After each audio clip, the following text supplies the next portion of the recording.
So I have a brand new biblical question. Doozy.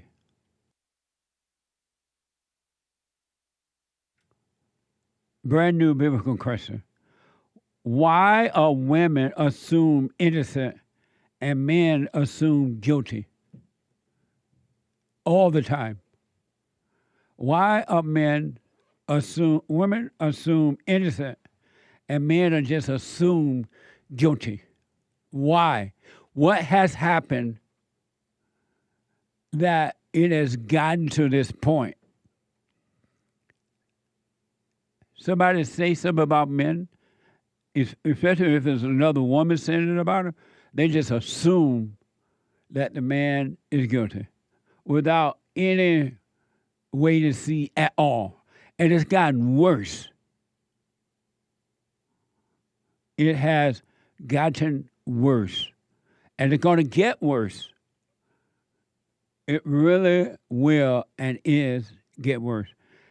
And the reason that, I counsel with a lot of people, so I hear a whole lot of things that are happening to men. And then you find out later it was never true anyway. And men just assume guilty. They're called names and all kind of stuff, even by other men. Men do it to men. It's the darndest thing I ever seen. But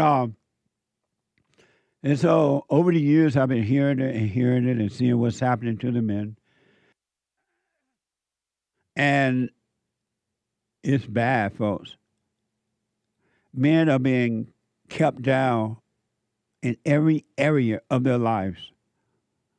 In the home with their own mothers, in the schools where the girls are put first before the guys, in the workplace, in the jails, everywhere. And the more men give into it, the worse it gets. There's not even a real fight back with these women. Women are told that they can hit men, they can pounce on them, they can cuss them out, they can do whatever they want to him, and the man has been rendered defenseless. And you have no idea how the depths of evil will rise up as men are being made to be weak. You have no idea that what is going to happen in the world, in the country, and in the world as a result of evil overtaking men. Because that's what it is. Working through the woman and through evil men who are allowing it to happen too, going along with the woman.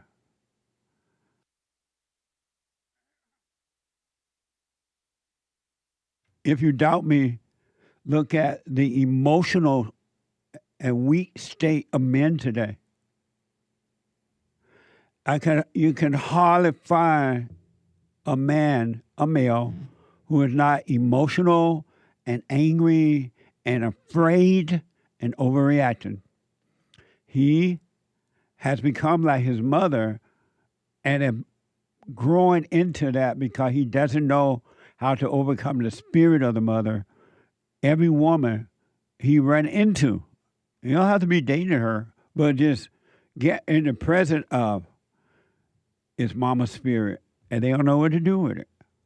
And you're never going to know, men, until you overcome the spirit of your mother or grandmother, whatever woman raised you. If you only took a minute and open your eyes and just kind of look around you without judging, don't judgment, but just look around you at what's happening as women are taking over. There is pure hell coming up in every area of life.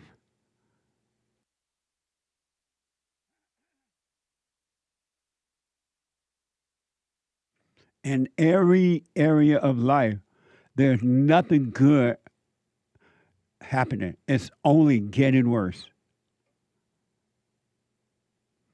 And you have turned your life over to the woman, your country over to the woman. And knowing that she was not created to lead, It's not in her to handle stress or pressure at all, and only anger and resentment is coming out of her. You put it in charge of the family. The men leave the home, or if the man is in the home and the woman is running the home, look at how destructive the children become. Because the head is not there to lead her. And it's going to get worse. May God have mercy on the men in the next generation and the next one, because it is. You don't understand the depths of the evil heart of a woman. Those women who are working on themselves, and there are women nowadays who are starting to work on themselves to overcome that evil. But for those women who are not working on themselves, and I'm not trying to make you afraid, I'm just telling you reality because you don't seem to be paying attention. Why are women assumed innocent and men are assumed guilty? And if you notice, they never point out, or rarely do you hear what the women are doing to the men. You would be shocked to find that out. But they don't tell you because men are hated for who they are. And yes, they have been turned away from the Father, the earthly Father and the spiritual Father, God. They truly have been turned away. But just because they left home by being turned away from the Father, that doesn't mean that they are not sons of God. And some of them are finding their way back by forgiving, stop judging, stop being angry, and return to the Father. And then you're allowing these women to be educated and all that stuff. You're only adding to their evil. Because now they are puffed up, and Satan got them going like now going north, except for the ladies who are working on themselves right now. They see it. You should hear them in the meetings, in the bond meetings, and the Sunday meetings, and everywhere. When I counsel with them around the world, they're like, yeah, I'm evil. And they're overcoming it.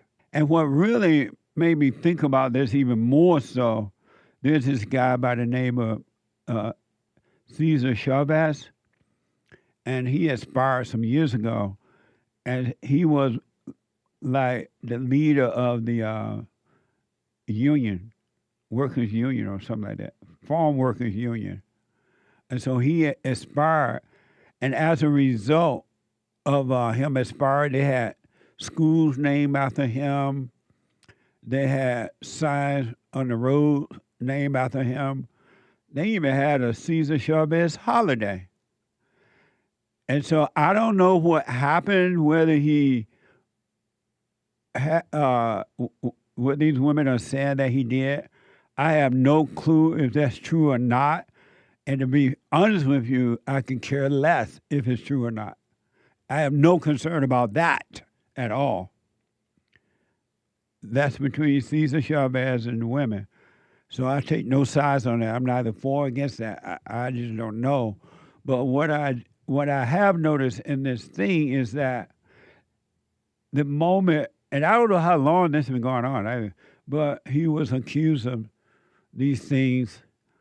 And right away, I don't know what proof they have, or they've been investigating this guy, or what happened. And I'm not concerned about that. My only concern is the attack upon men and how dangerous it is. And it hasn't always been this way. And as a result of men being in control, America was amazing. And the world was amazing. Well, parts of the world. So again, I'm not taking sides. I don't know if it's true or not. That's between him and the ladies who are accusing him. That's not my point. I'm saying that in every area of life, boys and men are completely under attack now. And there's nothing good that will come out of that. So this guy, New York Times is reporting that the Latino labor activist Cesar Chavez was once revered as the most influential civil rights leader in American history. They loved him, they said. Here's his soundbite from NBC LA. We are not beasts of burden. His legacy was built one march, one boycott, and one strike at a time, giving voice to the voiceless and economic dignity to those who toiled below the unrelenting California sun.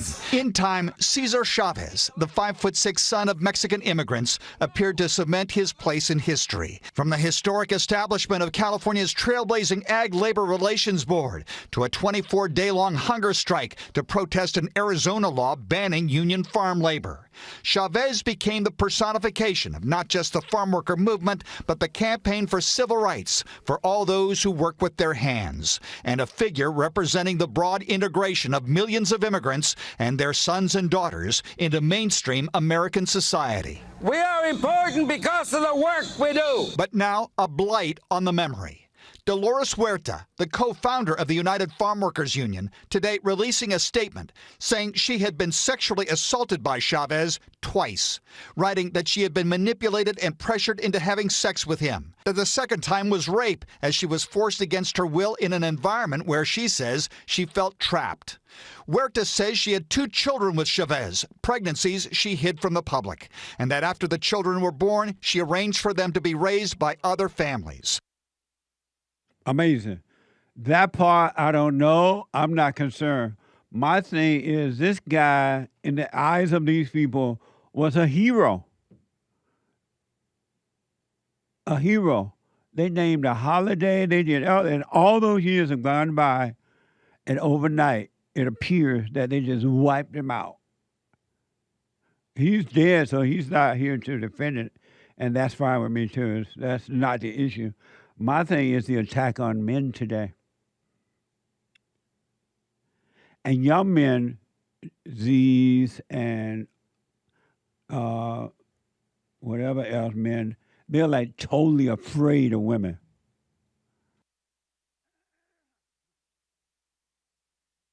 It is not unusual to see men riding in cars with women and the female is driving. And he's sitting in the back seat. On the woman's side of the car, passenger side.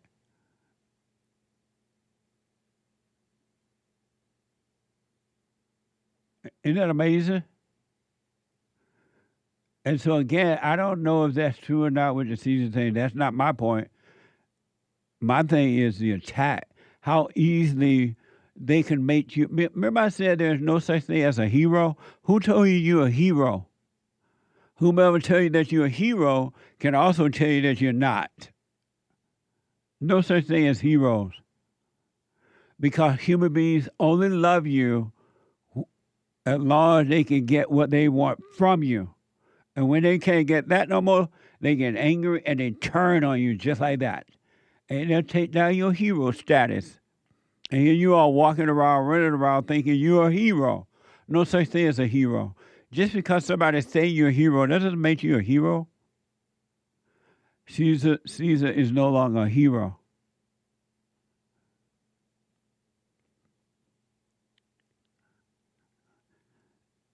I have told you once, I've told you 1,000 times, I would highly recommend that you overcome the world. By overcoming the world inside of you. Your old nature is the world. Your old nature is the world. That's why when you get in trouble with your old nature, and then now you try to solve the problem with your old nature, you only use the same nature to do the same thing. It's never going to solve the problem. You need a brand new nature. You need love. Real love, not emotional love. Not emotional love. The love that comes directly from above. Even Karen Bass, the so-called mayor of LA, signed a proclamation on Thursday to rename the last day of the month Farmers Worker instead of Cesar Chavez Day. This is from KTLA 5. The last 48 hours have been very painful, very difficult. From LA City Hall to places like San Fernando, where its Cesar Chavez statue was temporarily covered up in black tarp Thursday morning, the reckoning has been swift. The plight and the struggle of the farm workers continues on, and we will honor that. But we are going to have to take a look at a variety of things, including the naming of holidays, of buildings, of streets. LA Mayor Karen Bass signed a proclamation renaming the last Monday of March to Farm Workers Day in the city of Los Angeles.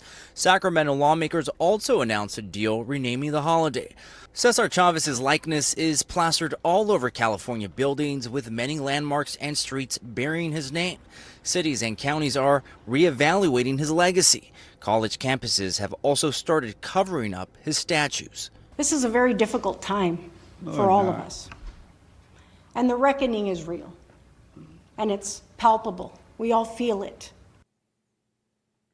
See how emotional women are? They all feel it. It's so painful. And you believe emotions. But this is an example of how much men are hated. Men, you are hated by women, including your mama. Including your mama. And again, I don't care. I'm not concerned about what went down with those folks. I don't know if it's true or false, and I don't care. But this is an example of how they wiping him out, and he's not even around to defend himself. Even though it's not even worth defending, but again, I don't know what happened. But I do know that men are under attack. All men and boys are under attack. It doesn't matter the color. It doesn't matter the money. And it's a spiritual thing ever since Adam and Eve syndrome. When Eve encouraged and the man to believe in the lie that he could be God as she said she was. You could be your own person, she said. And the man listened to her. And God said to him, Adam, what have you done? Is you crazy? Are you crazy? You listen to the woman? What about listening to the father? You listen to the woman. He's like, well, you gave it to me. What am I supposed to do? You gave it to me. I thought it was all right. You listen to the woman who listened to the devil, who listened to evil. She became evil, and evil became her God. Adam listened to the woman, and the woman became his God. And that is happening right now. And that's never going to change in your life, men and women's lives, until they change as an individual and return to the Father. You're putting the devil in charge of your family, of your country, of your life. And it's not going to get better. He said, God, to Adam, well, because you listen to the woman, you're going to suffer. Every time you listen, you're going to suffer. And think about your own life. Men and women, really, that listen to their mothers. Haven't you suffered? Don't you suffer? And doesn't Mama Eve never want to turn you loose? You could be 190 and she still want to control you. That's that evil spirit. And men, it's a spiritual thing that's happening. This is just one example of how they're just wiping this guy's name out. Just like that, everywhere. as though he never existed. And you thought he was a hero, and he thought he was a hero, and they pretended they saw him as a hero. No such thing as hero. Just because somebody say you're a hero, that doesn't mean that you are. So let the hero crap go too. Stop identifying with the world. Overcome the world by overcoming the world inside of you, your imagination, your thoughts, your emotions. Emotions are evil.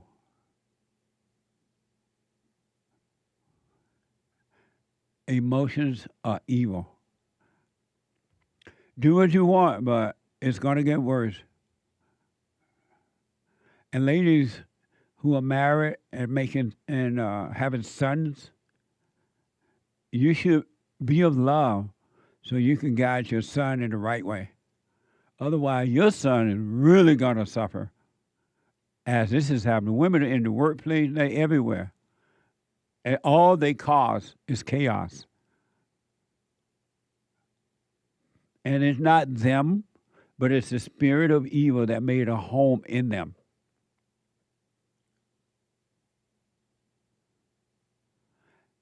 And so I just wanted to show you an example of the attack and how they can make you a hero and erase you just like that. That's why you're not supposed to get your identity from the world, not from your imagination nor the world. Your identity should only come from God, from love, real love, not emotional love. Emotional love, anyone that has emotional love, oh, I love you, whether it's romantic love or mama love or whatever love, it's evil. That's not real love. That's why it doesn't work. It changes just like that. The moment people don't get what they want, they become your enemy. And they turn on you. They love you right now, and they turn on you in the next moment.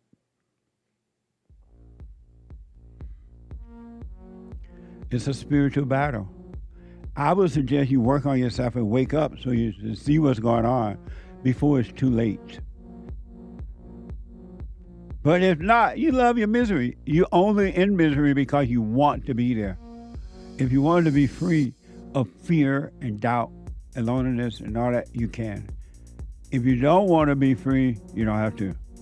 It's up to you. Before I go to the phone, I want to give you an example of a problematic woman from X.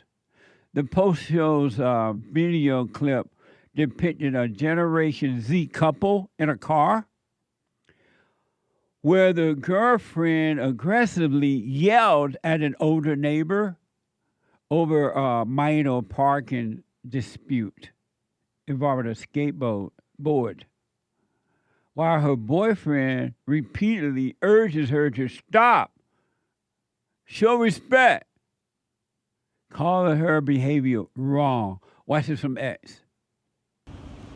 We got a Karen, Mr. Karen over here.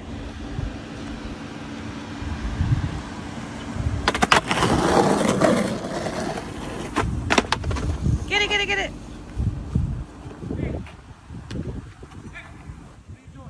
We're filming a video. There's a 4-year-old kid that lives in that house. Okay? I want to talk to him. No, hop in, let's go, come on. No, I want to talk to him. We'll talk to him in the car. Let's hop in. What? Let's not one of them. Hey, just get in the car. I'm not asking. Get it? I get it, you can leave us alone. A 2-year-old? Yeah. What does that matter? Who's driving the car when he's around with a skateboard? Just relax, bro. Just do it somewhere else. Honey. Take my picture. Taking it. In the car! The hell do you think this is? That is annoying. No, you don't get to make your own decisions. Stop. You don't run. You don't sit there and bicker old people. You hop in, you leave. We're sitting here ghost riding the whip in the neighborhood. Stop acting like we're not in the wrong. And then you're antagonizing him. If he goes and slaps you, I have to go grab him. You don't get to do that. Right on. Correct her. That's amazing. A Generation Z. And see how the woman, she just doesn't care. So what was happening is, for those who may not have seen it, there's this thing, I guess, where some young people, they get in their car, they drive it, and they jump out and get on the skateboard while the car is still moving, and then they jump back in. And so it's called ghost riding, I'm told. That's what Jared's telling me right now. And what happened is, like the older guy was saying, hey, kids, there's a child in that house. What happened if they run out there and the man is on the skateboard? And the woman want to fight. Amazing, huh? And if you think that's interesting, according to ABC 7, a Utah woman who wrote a children's book about coping with grief after her husband's death. She wrote this book about coping with grief after her husband's death. Well, according to this report, this woman was convicted of aggravated murder in his death by poisoning him with fentanyl. What the? ABC 7. Has the jury reached a unanimous verdict? Tonight, a guilty verdict on all counts in the murder trial of Utah mother Corey Richens, charged with killing her husband Eric by poisoning him with fentanyl. Count 1, aggravated murder. We, the jury, unanimously find that the defendant Corey Richens is guilty of aggravated murder. The case making national headlines when Richens was arrested for her husband's murder after writing a children's book about grief. Prosecutors said that Richens slipped 5 times the lethal dose of fentanyl into a cocktail that she made for her husband. They said Richens killed her husband for money while planning to start a new life with a new man. At the time of the murder, Richens' home flipping business was millions of dollars in debt. The jury watched body camera video of the moments after Eric Richens was murdered, his wife Corey sobbing. But prosecutors say she had plotted to murder her husband and had already made plans for a vacation with her boyfriend. After just 3 hours, the jury finding Richens guilty on all 5 counts, including murder, insurance fraud, and forgery. Corey Richens is scheduled to be sentenced in 2 months. She faces at least 25 years to life. Amazing. Can you imagine the number of people who cried when she cried? Oh, her husband dead, poor lady. And she write a book, if all this is true, and she write a book about grief. I grieve, it was so hard. And the emotional people go, yeah, I know how you feel. Oh, come on, baby.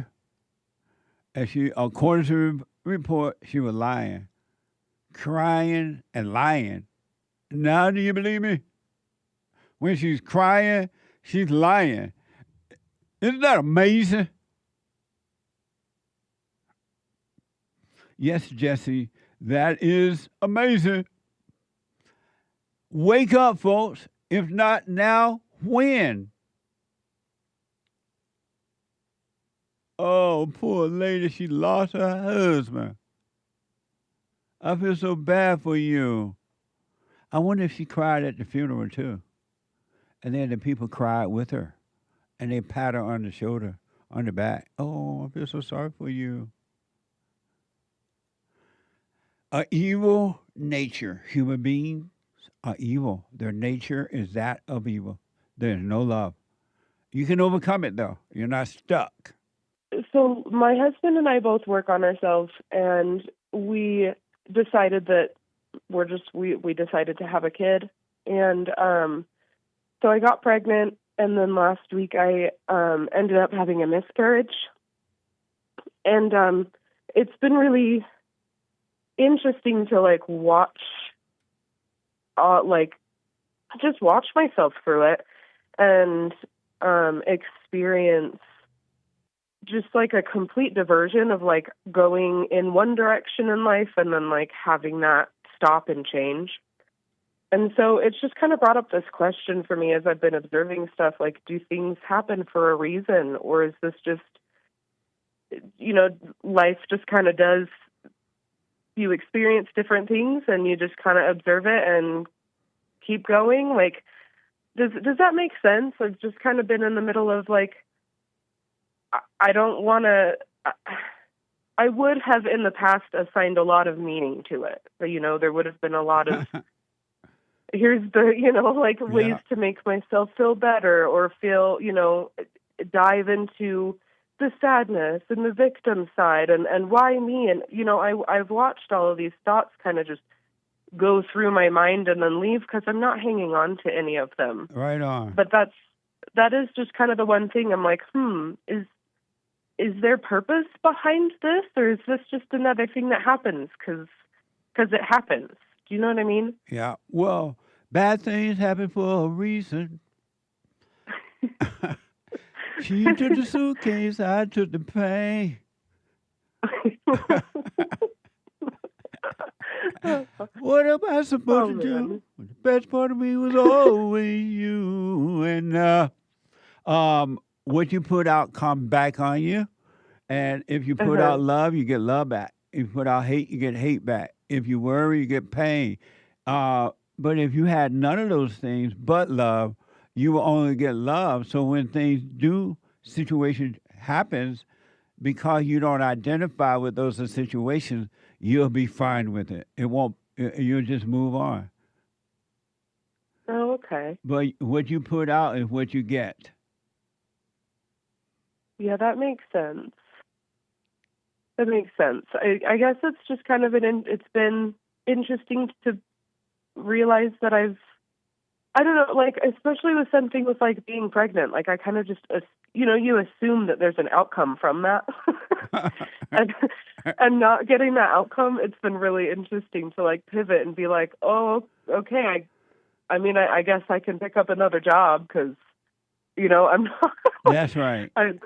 There's not anything else, you know, I'm not preparing in that way anymore. But, yeah, that makes sense. It's just kind of, I don't know, it's wild to watch something that, you know, so many people find so devastating and to experience it, like, on vacation, too, and still have a wonderful vacation. Right on. Well, all the reason You know. people overreact to things like that or anything is because they have the wrong identity. They have identified with evil instead of good, and they're very emotional, and they get thrills from overreacting, and especially if they're around someone who's going to pat them on the shoulder, on the back, and feel sorry for them and all that. But it sounds like you're looking at what's happening on the inside of you and not calling you, and then you can get an understanding, whatever the doctor said, the reason for the miscarriage, and that way you can eat better and whatever, you'll be fine.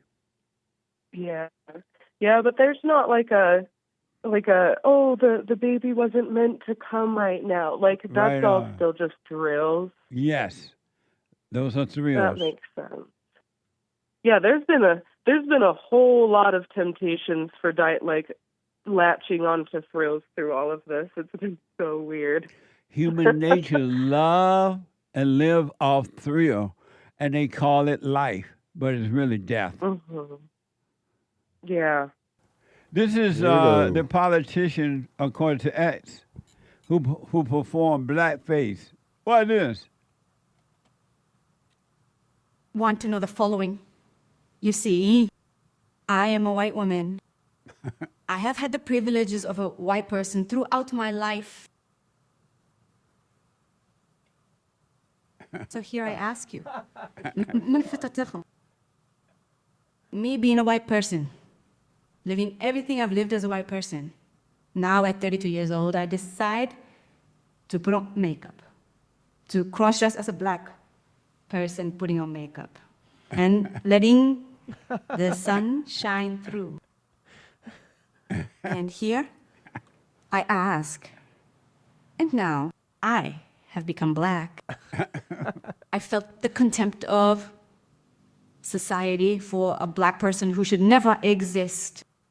I ask you who are watching me, do I feel in my skin, by painting myself black, the pain that a black person felt from racism, from not being able to get a job? I even have an aunt who, before the 90s, went looking for a job, and she is black, and she said that in the job interview. Ain't that enough? She was great.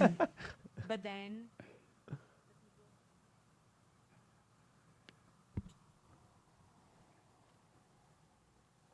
Is that it?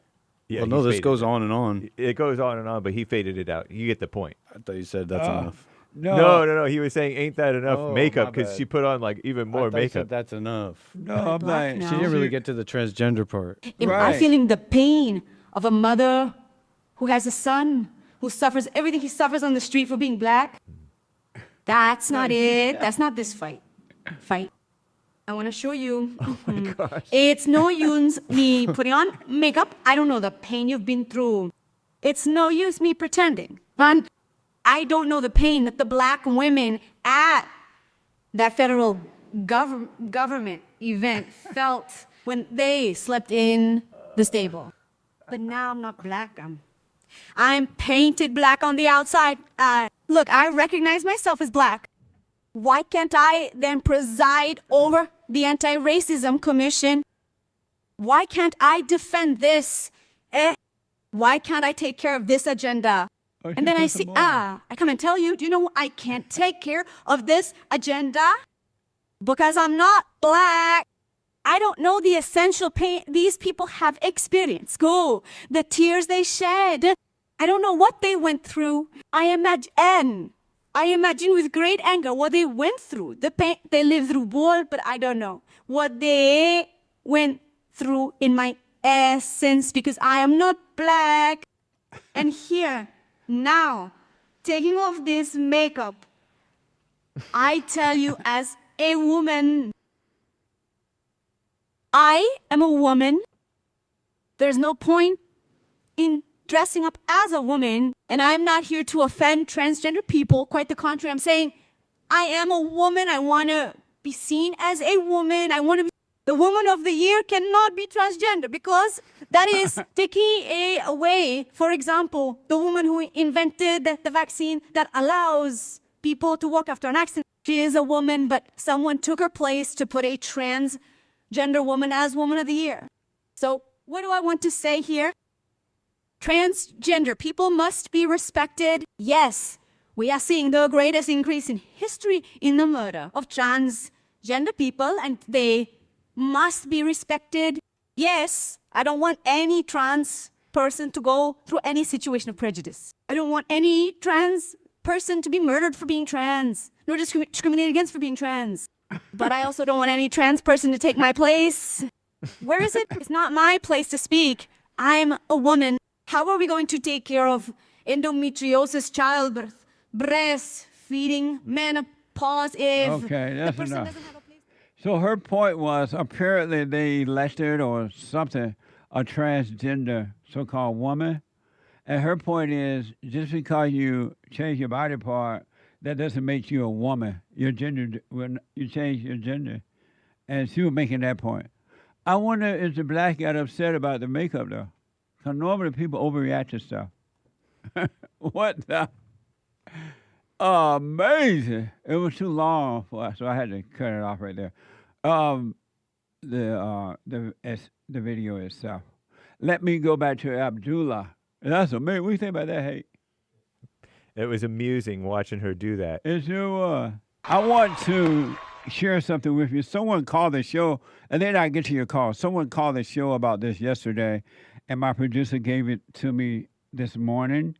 This is from NBC News. There's a video released on Thursday. It shows Taylor Frankie Paul attacking her ex-boyfriend, Dakota, in front of her daughter 3 years ago. And so apparently this video just surfaced, and now she's going to lose her role in the Bachelorette thing. Watch this from CBS, Texas. ABC has announced it will not show the new season of The Bachelorette featuring Taylor Frankie Paul from The Secret Lives of Mormon Wives. It was scheduled to premiere this Sunday. Entertainment Tonight co-host Nichelle Turner has the latest from Los Angeles, and we do want to warn you, some of this video may be difficult to watch. Let me go. Stop. In the video published Thursday by TMZ, Taylor Frankie Paul can be seen kicking her ex-boyfriend Dakota Mortensen and putting him in a headlock. Oh my gosh. The footage was apparently filmed by Mortensen during a fight in 2023. In the clip, Paul can be seen throwing stools at Mortensen. Local authorities say Paul's child was hit. A child can be heard crying in the video. Your daughter just got hit in the head with a metal chair. Paul was arrested for domestic violence, child abuse, and aggravated assault. She pleaded guilty to 1 count of aggravated assault, which could be dismissed if she complies with the terms of her probation. The other charges were dismissed. ABC and Disney knew they were taking a big risk when they cast her as the Bachelorette. Director of Features for Variety, Emily Longaretta. The Bachelor franchise has had its fair share of controversies, but when the video came out, it made it absolutely impossible to ignore. Oh, please. You guys love me. Paul first gained a following online with Mom Talk, a group of Utah mothers on TikTok affiliated with the Church of Jesus Christ of Latter-day Saints. What a mess! Can you imagine a guy let a woman beat him like that? What the? Talking about murder. Wow, she was going at it, too. Can you imagine the thrill she felt while doing that and knowing that man wasn't going to do anything about it? And just that thrill went through the roof. It really did. The producer in The Secret Lives of Mormon Wives has paused due to a domestic video investigation. Watch this from CBS, Texas.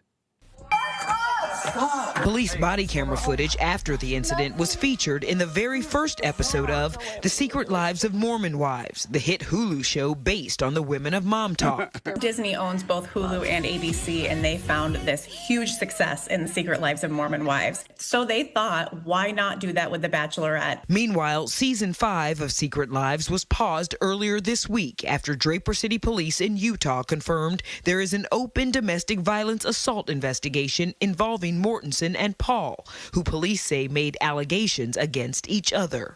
This is going to be unlike any other Bachelorette season people have ever seen before. There's an option to just drop it on Hulu. There's also a chance that we may never see this season. In a statement, a spokesperson for Paul said in part that she is very grateful for ABC's support as she prioritizes her family's safety and security. And in audio obtained by NBC News, cast members from The Secret Lives of Mormon Wives told ABC execs they had, quote, concerns continuing the show if Taylor Frankie Paul remained involved. What a mess. From TMZ? TMZ released that footage that we witnessed. TMZ, a mess. Mm-hmm.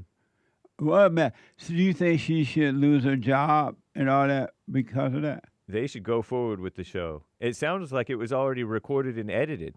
I'm not sure, but it sounded like it was within a couple of weeks that it was going to be released. Well, if a man had done that, he would have been not only thrown off the job, he would have been put in jail. All over again? Yeah, and throwing the keys away again. Yeah. She was ticked, according to the video. Indeed. She looks like she can get ticked. Shout out. What a mess. I don't know if y'all heard about this. There was a fight, a fight in downtown Los Angeles over a restaurant bill, according to the report.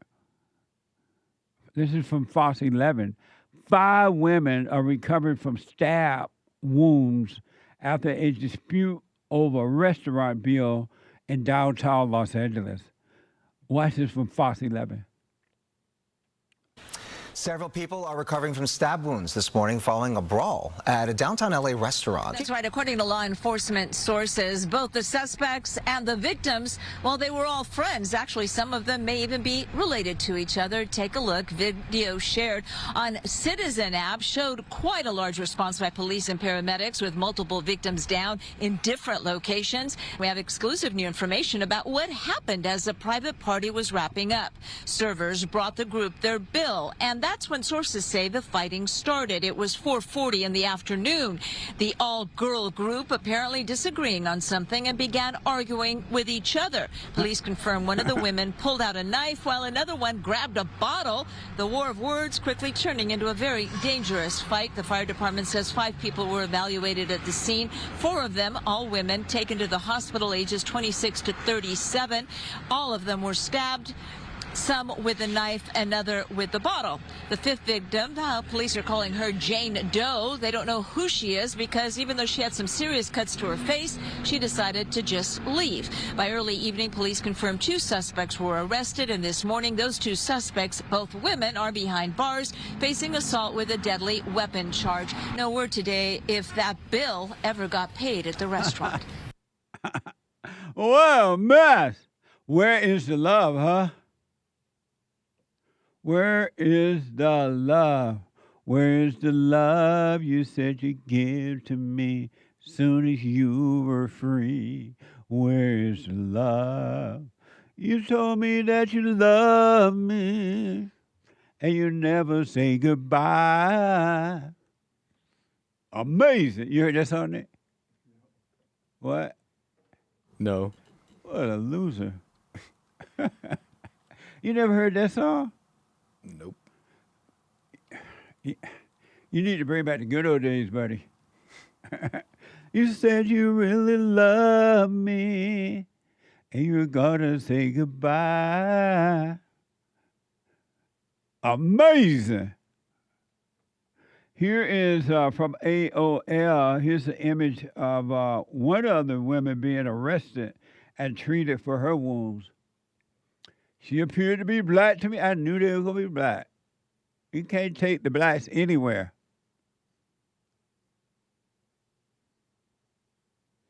If you really didn't mean it, why did you have to lie? Where is the love? There she is. What the? Black people carrying on. And here is another image from AOL. A man who was also detained at the scene, but it's unclear if he was involved in the fight. Black people, it seems to be black too. We need love. Where is the love? If you want to enter into perfect peace,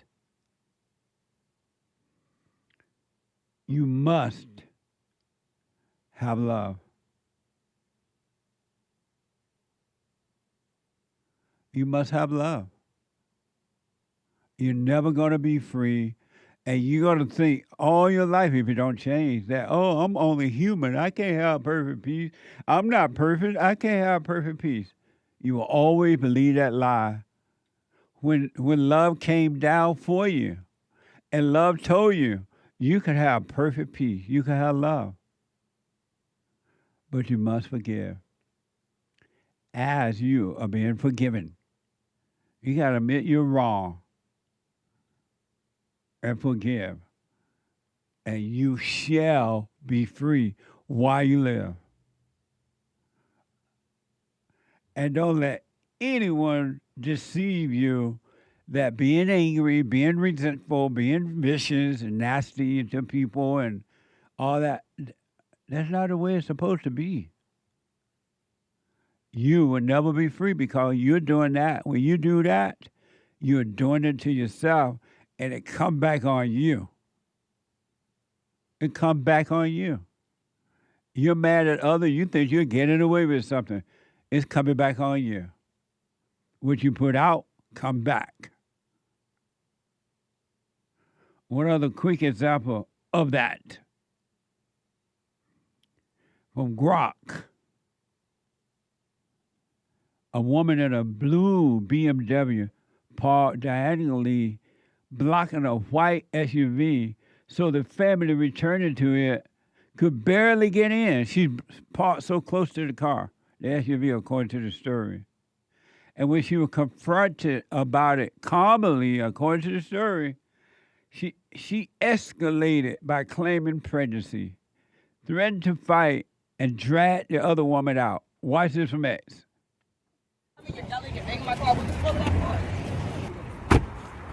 What a rude person. Well, you know what? Listen, honey. Listen. The lines are there, so you... Well, you know what, Andrew? Make sure you get that she's over the line. in my car, yeah? Come on, get it that she's over the line. The lines are there so that it helps you park correctly. Here, take the line. You're not supposed to park that way. It's called being courteous with others. You're the idiot that crossed like that and started this confrontation. If you had not been parked like that, I wouldn't have. You're scratching my car. You're saying all of that and saying what? You're saying all of that and saying what? You're saying all of that and saying what? Hey, now you're hitting me like I'm pregnant, so if you with my child, we'll you up. I'm telling you that because I'm too much pregnant. I would drag you out this. I would drag you out this. No, don't talk to my mom like me in my stomach. Well, then maybe you should. So that was going to be a problem. No, if you didn't that was properly. going to be a problem. Don't do that to my mom. Don't do that to my mom. My child, got nobody else in here. What the is wrong with you? Well, your kid isn't born yet, but. Yeah, that's why I'm making sure that he comes into the world. Yes. That's what I'm making sure. Get in the car. What? Get in the car before the cop get in. All right. Amazing. Now you see why white people don't want to live around the blacks. This is why when the blacks move in, they move out. You got to deal with this. And even worse. What a mess. They show her car over the line. And it's not the right thing to do. You know what? I'm sorry. Let me get it in straight there. Let me put over. And this is what you got. White people just want to have a white, first-class, free life. They don't want to be fighting with you. They don't want to be having to take care of you. They don't care what you do with your own life. They just want they want to be free and have beauty around them and be innovative and doing their thing, but you want to fight. And then when they don't want to be around you, you call them racist. This is why white people, you're already under genocide. You got to get away from this.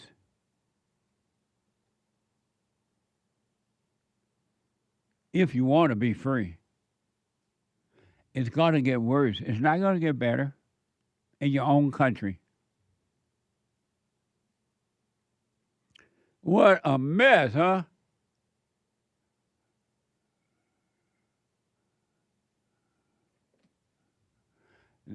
Derek reminded me, no shopping carts in the way as well. That's right.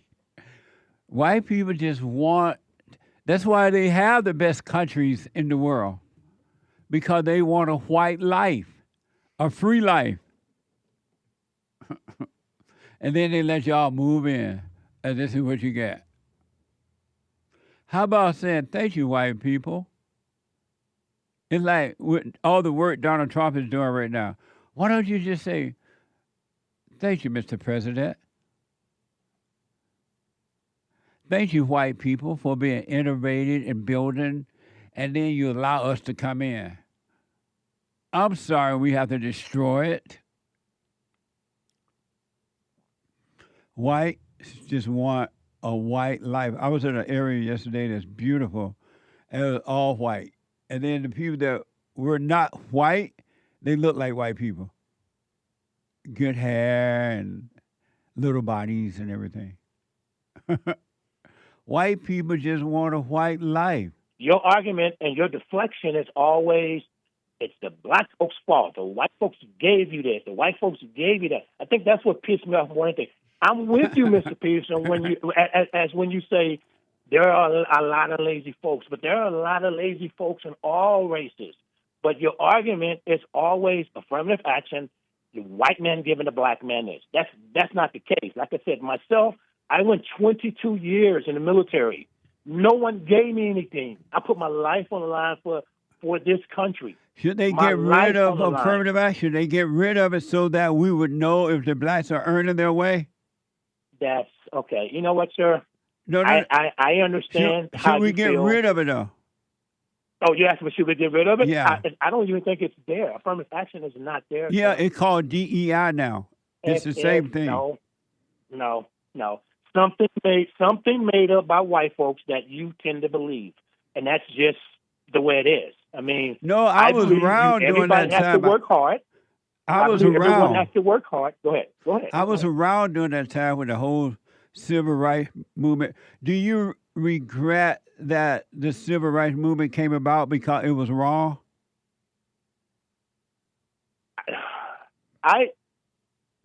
Me personally, now I'm only speaking for me. Right.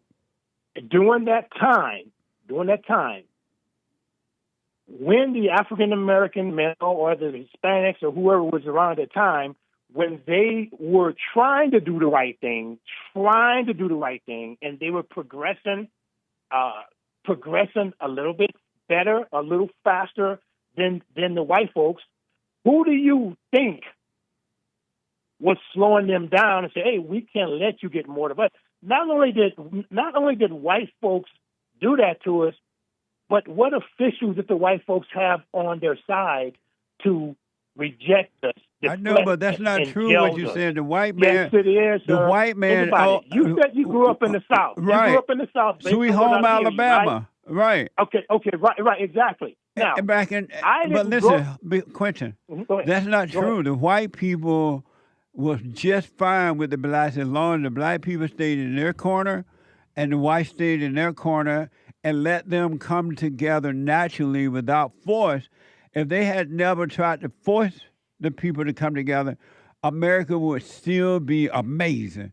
But they tried to force the blacks on the whites, and that's the problem. I am not saying. Do you agree with that? I am not saying white folks are evil. White folks no, do you are agree evil. with that? Do you agree that they tried to force the blacks on the whites? No, I disagree with you on that. Why are you disagreeing about that?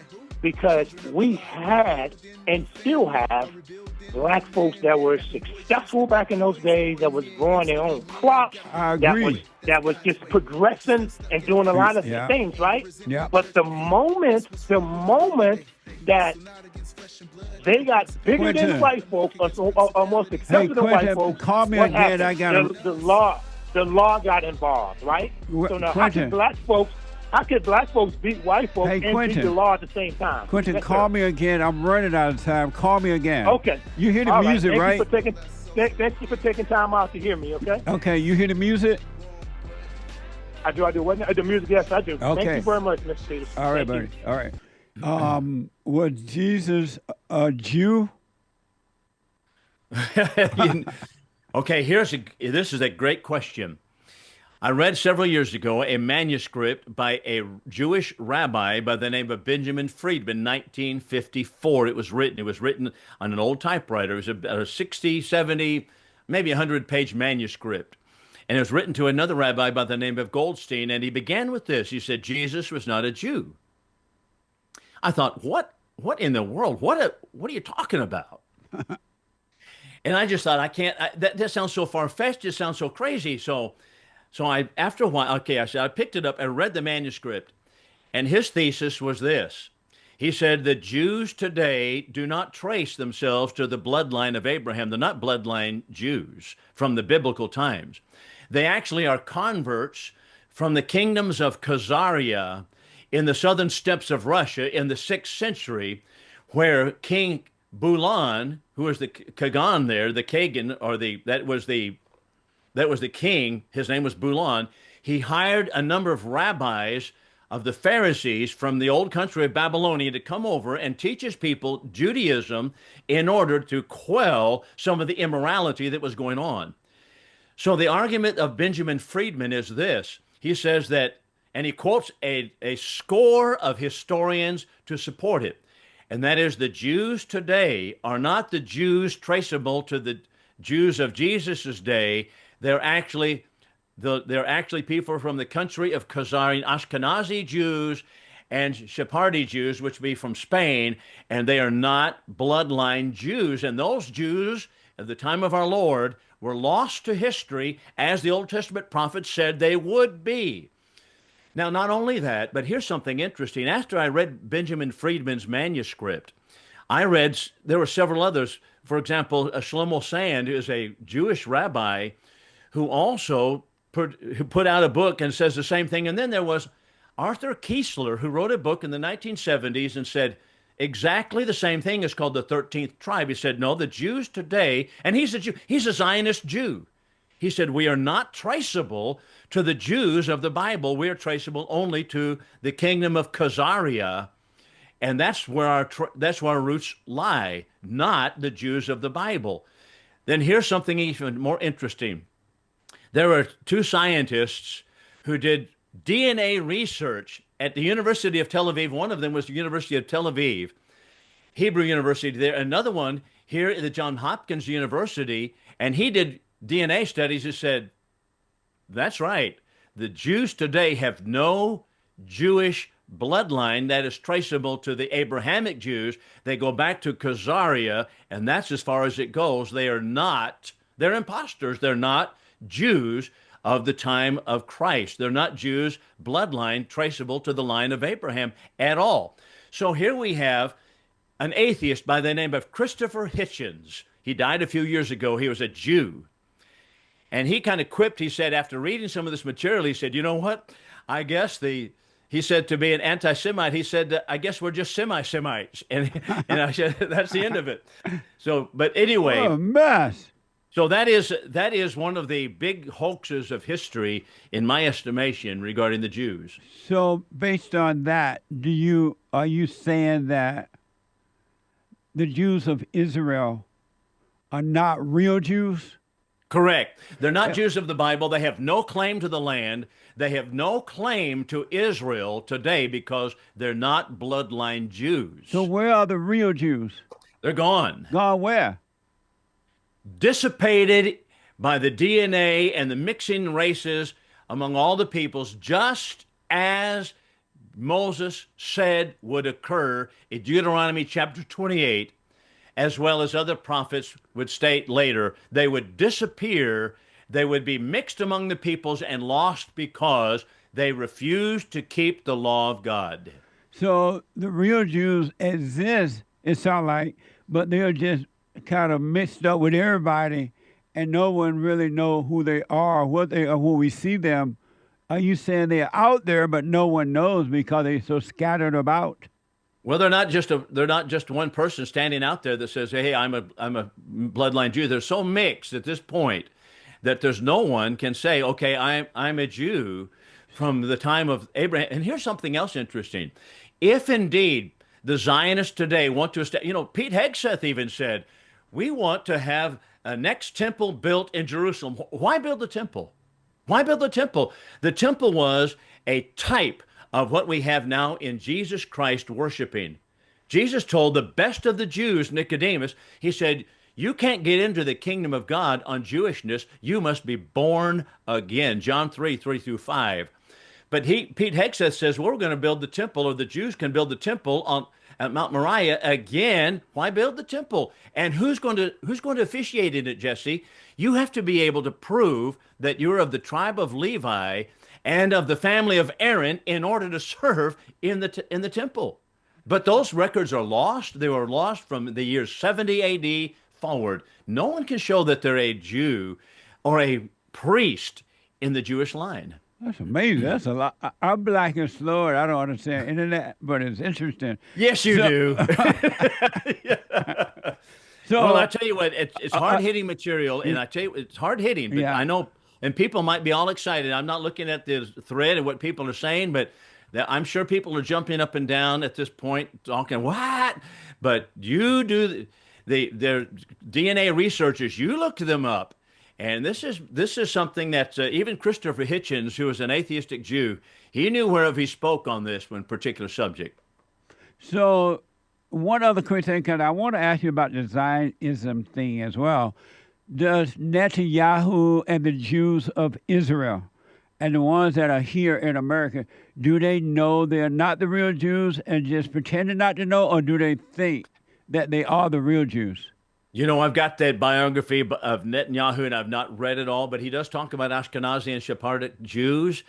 And I think that his lineage is traceable to Poland, but I don't know specifically whether or not he believes and knows that he's not a bloodline Jew from the time of the Bible. I don't know that that be the case, but if not, perhaps he'll watch the podcast and do his own research on it, which I encourage many people to do, as well as all the Zionists, such as the John Hagees of the world, and many different Baptist preachers. You know, they're all over this saying, you know, they give the land to the Jews because it belongs to them. They're not even bloodline Jews. And they lost the land because it was conditional promise to begin with. So one thing for sure, the blacks are not the real Jews? That's correct. I do a lot of talking to a whole bunch of people, but a lot of Bible Christian people.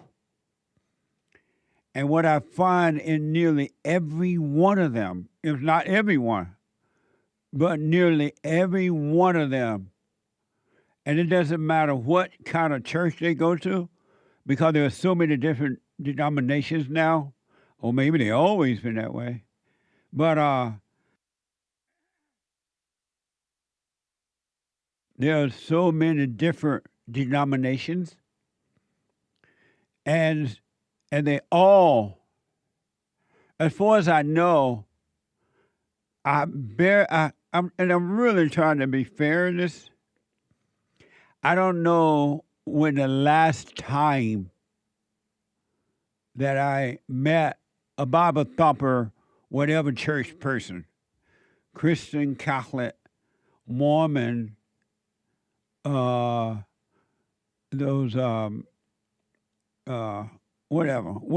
the religion is, doesn't matter the name. I've noticed for some reason they all believe that they are waiting on Jesus to return. It's the darndest thing I ever seen, though I understand. Because before I understood that Jesus already returned, I was waiting on him too. Waiting on God. He's waiting on you.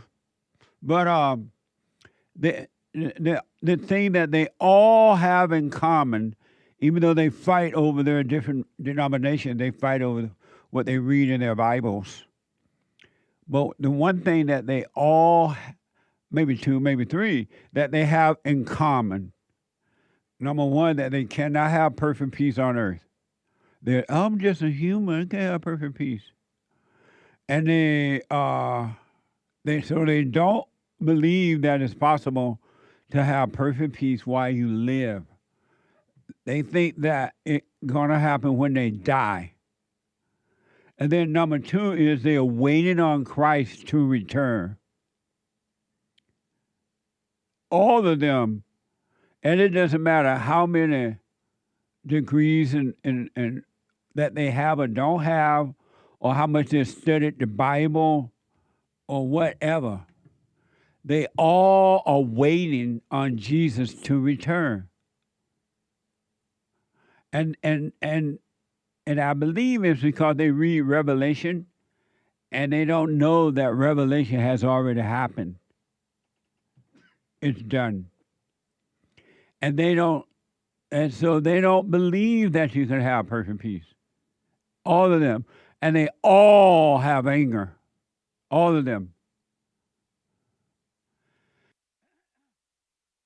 And the way they deal with the anger, they tell themselves, or Satan tells them that. Well, I don't know. I can't. It's so crazy. But they are waiting on Jesus' return. They don't know. In the New Testament is all about finish. It is done. It has been finished. And that they don't know that Christ has already returned and he lives in them. And it happens at the blinking of an eye, Christ is there. But they're waiting for somebody to fall out of the sky. They really are. It's the darndest thing I ever seen. and it's prevalent. Whether it's a pope, well, not a pope, but what are those underneath the pope? What's those people called that's underneath the pope?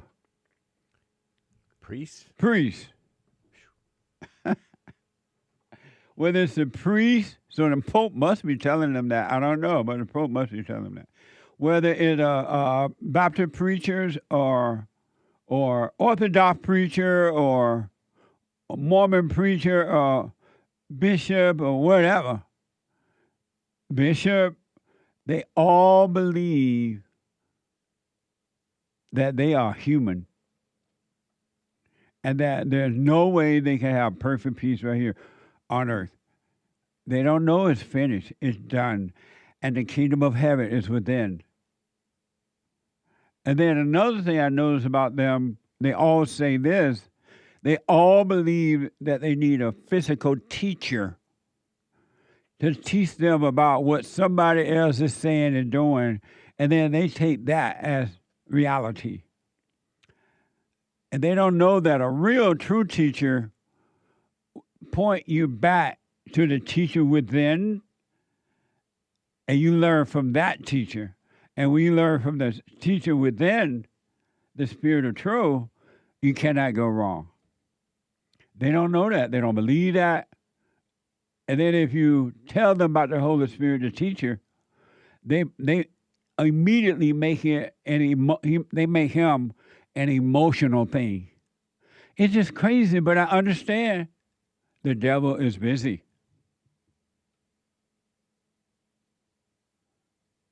It is amazing. And then they get mad at the Jews because they said the Jews killed Jesus. And then they said the Jews are waiting for Jesus. They're doing the same thing, waiting for Jesus. But they're mad at the Jews because the Jews don't believe Jesus, and yet they don't believe in Jesus either because they're still waiting on Jesus' return. It is mind-blowing, but I understand it. Been there, done that. So it's not without understanding. It's sad, though. It is absolutely sad because of that, they're living in misery because they have not entered into the kingdom within, and they're not living from within. And suffering is overwhelming. They're doing the same suffering. They have the same suffering that they had prior to become whatever religion they became. It's mind-blowing. I want you to know, you don't have to accept it, of course, but for those who want to be free, it's done, it's finished, and you can enter into the kingdom within. As a matter of fact, Christ said something like, when he was asked about the kingdom, when will it come, where is it, or whatever they asked him, he said, don't look over there. When they tell you to look here or look there, don't do it. It's not in the book. It's not over there. It's not over here. It's in you. I want to show you, then I get to your calls, Nick Shirley. Nick Shirley is very interesting in that whatever he's doing under threats and fear, and other stuff, he's doing what he got to do.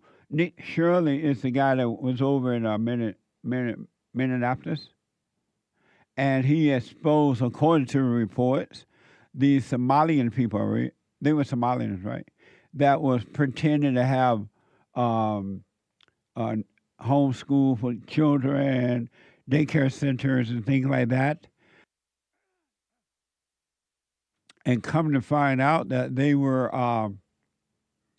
ripping off the country. And according to report, in thousands of dollars. And so they got mad at Nick Shirley over there. They like, what the? And so Nick is now, according to the report, for billions of dollars, they ripped them off. And according to the report, Nick is in California. And these people are not happy about it. They are not happy with Nick Shirley. He is a YouTuber. Is it? That's right, YouTuber. This is from Grok. This post shares a clip from Nick Shirley's March 17 video alleging $170 million in fraud across Somalia-run California child care centers, showing a worker yelling in Somalia and slamming the door. Watch this from Fox News. Apparently, they have 14 children enrolled. Hello? I was naked, okay? No, you weren't. I can sue you. I was like, I wasn't dressed up. I'm Muslim. Either way, can we enroll a child into the daycare? You don't know what's going on. Well, it says there's 14 children enrolled here on the state of California. These people are underneath a different program, and what they're doing is they're creating these daycares, and then they're living off of government subsidies. So these houses will have these daycares in the middle of a neighborhood. And these families are completely living off government subsidies off of the 10 kids that they have enrolled. Isn't that amazing? Who told the Somalians that they could do that? And they seem to be doing it in wherever they are. They seem to be doing this. Are they telling each other or what? Like, let's go to the United States and set up a daycare center. Don't worry, you don't have to have any children in there. And you can get buku money. Here's another clip of Shirley visiting another child care center. Once again, we have another daycare, but this daycare is right here inside of this home. And let's see if there's any children here. They do say they have 7 enrolled. Yeah, we were wondering if we could enroll a child into the daycare here. We know you. You need to get up from here because there is trespassing. You see the sign we have trespassing? And can I speak with somebody on the sidewalk? Would you just like to speak with somebody? Yes, sir. Hide the sign, please. Yes, we're right here. Can we talk to you really quick, sir? Talk to you.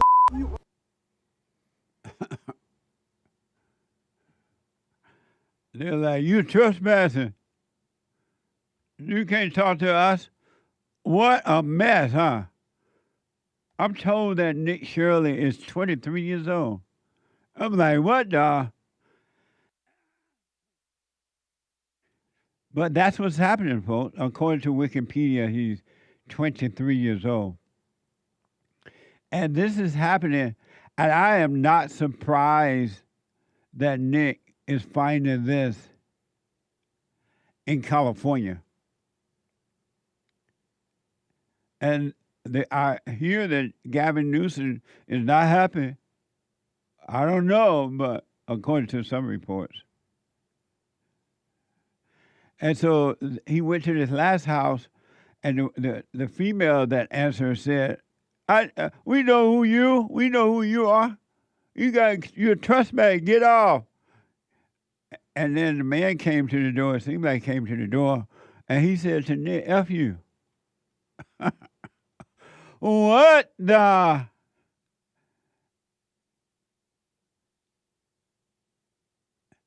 And Nick Shirley is a white man, and I cannot tell you the last time I see a white man with that type of courage. White people don't normally stand up like that. Nick Shirley must be the most hated white man on the planet at this point, other than Donald Trump, the great white hope. He must, at least by the Somalians for sure. And now they're going to have to train the other Somalians. When y'all go to United States, don't talk to Nick Shirley. Look out for him. Put his picture on the wall so that you can recognize him as soon as he comes to your door.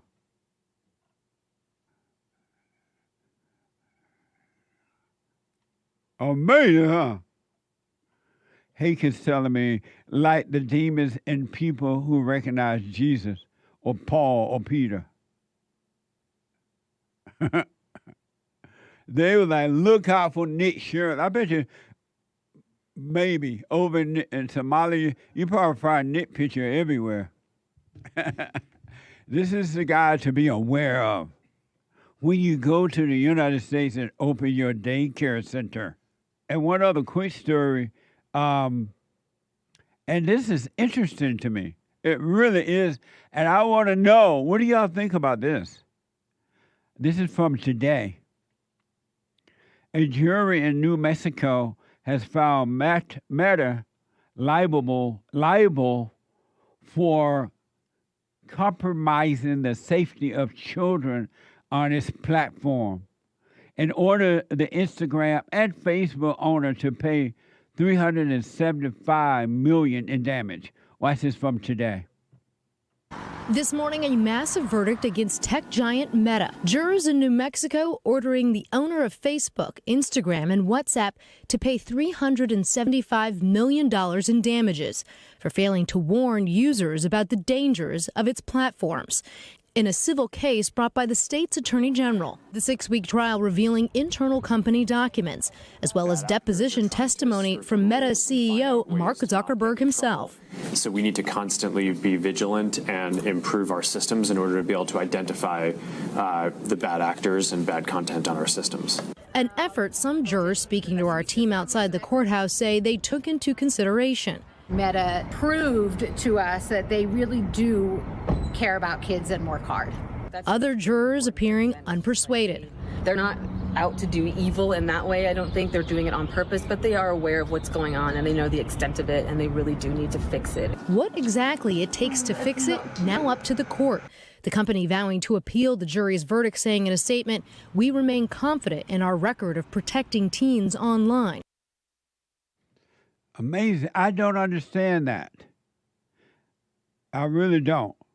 The mother who filed a personal lawsuit against Meta that remains pending in federal court celebrate the major legal milestone that is expected to favor in her case.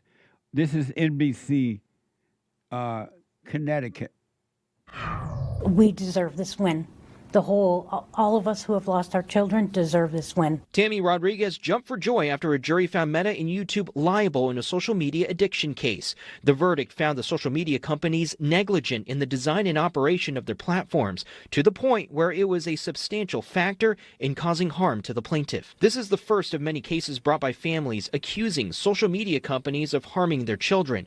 Rodriguez is suing after her 11-year-old daughter Selena took her life in the summer of 2021. She pointed to Selena's struggles with bullying and a change in her behavior. She was doing things she never would have done in the past, very risky things. In a statement, Meta called teen mental health complex and shouldn't be linked to a single app, saying in part, "We will continue to defend ourselves vigorously as every case is different, and we remain confident in our record of protecting teens online." Amazing. So what I don't understand about this, and I'm black and slow, so I don't understand this case, these type of lawsuits, because I thought, and I could be wrong, that it's the parents who go to the stores and buy these phones and computers and hook them up to the online thing, and it's the parents that give them to the children, and then the children look at them, and I don't know how you can blame somebody else for it. You're the one that, and again, I don't understand this, so I'm not for it or against it because I don't know, I don't understand it. But I don't know how, isn't the parents who are the ones that buy these things for the children as soon as they pop out of the womb, so that they don't have to be paying attention to the children? It isn't the parents and the children who goes online and watch this stuff. And everything, if you're not aware, you can be traumatized by anything. You're already traumatized by anger from your mothers, all people, resentment. So I don't know how they can blame, hey, come and explain this to me. I don't know how they can blame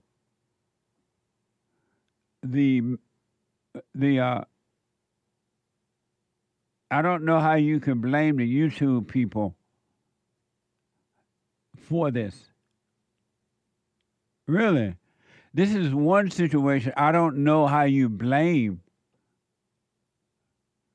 And I don't care what's on the on the YouTube or Meta.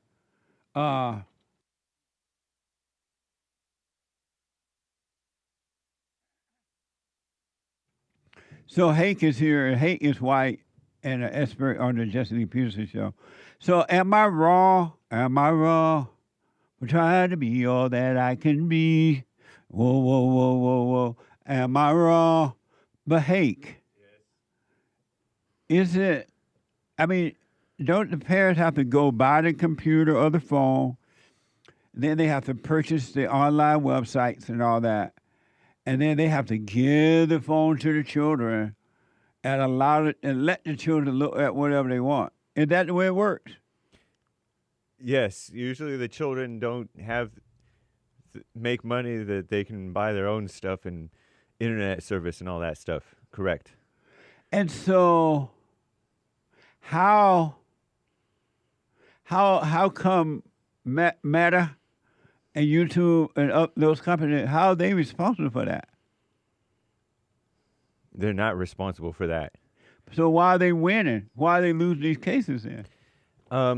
They've fooled half the country are women, and they've fooled these gals, intellectual women and intellectual males who fall for this type of thinking, that the social media companies hire like psychologists and psychiatrists or something like that to be like evil geniuses to make it so that you want to scroll and see what's next, what's next, what's next. So you get addicted, so to speak, even though there's no chemical that this thing is giving you that addicts you. It's using your own chemicals of pleasure or an excitement or whatever that's going on in your mind and body to keep you looking at this stuff, because they're saying that they're getting addicted, and some of the stuff that they're addicted to is bad messages that teach girls to have body dysmorphia and think that they're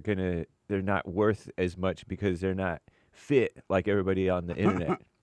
But so if that's the case, and also there's bullying and stuff. But you get addicted at the dinner table. Indeed. You can get addicted at the dinner table, overeating and stuff.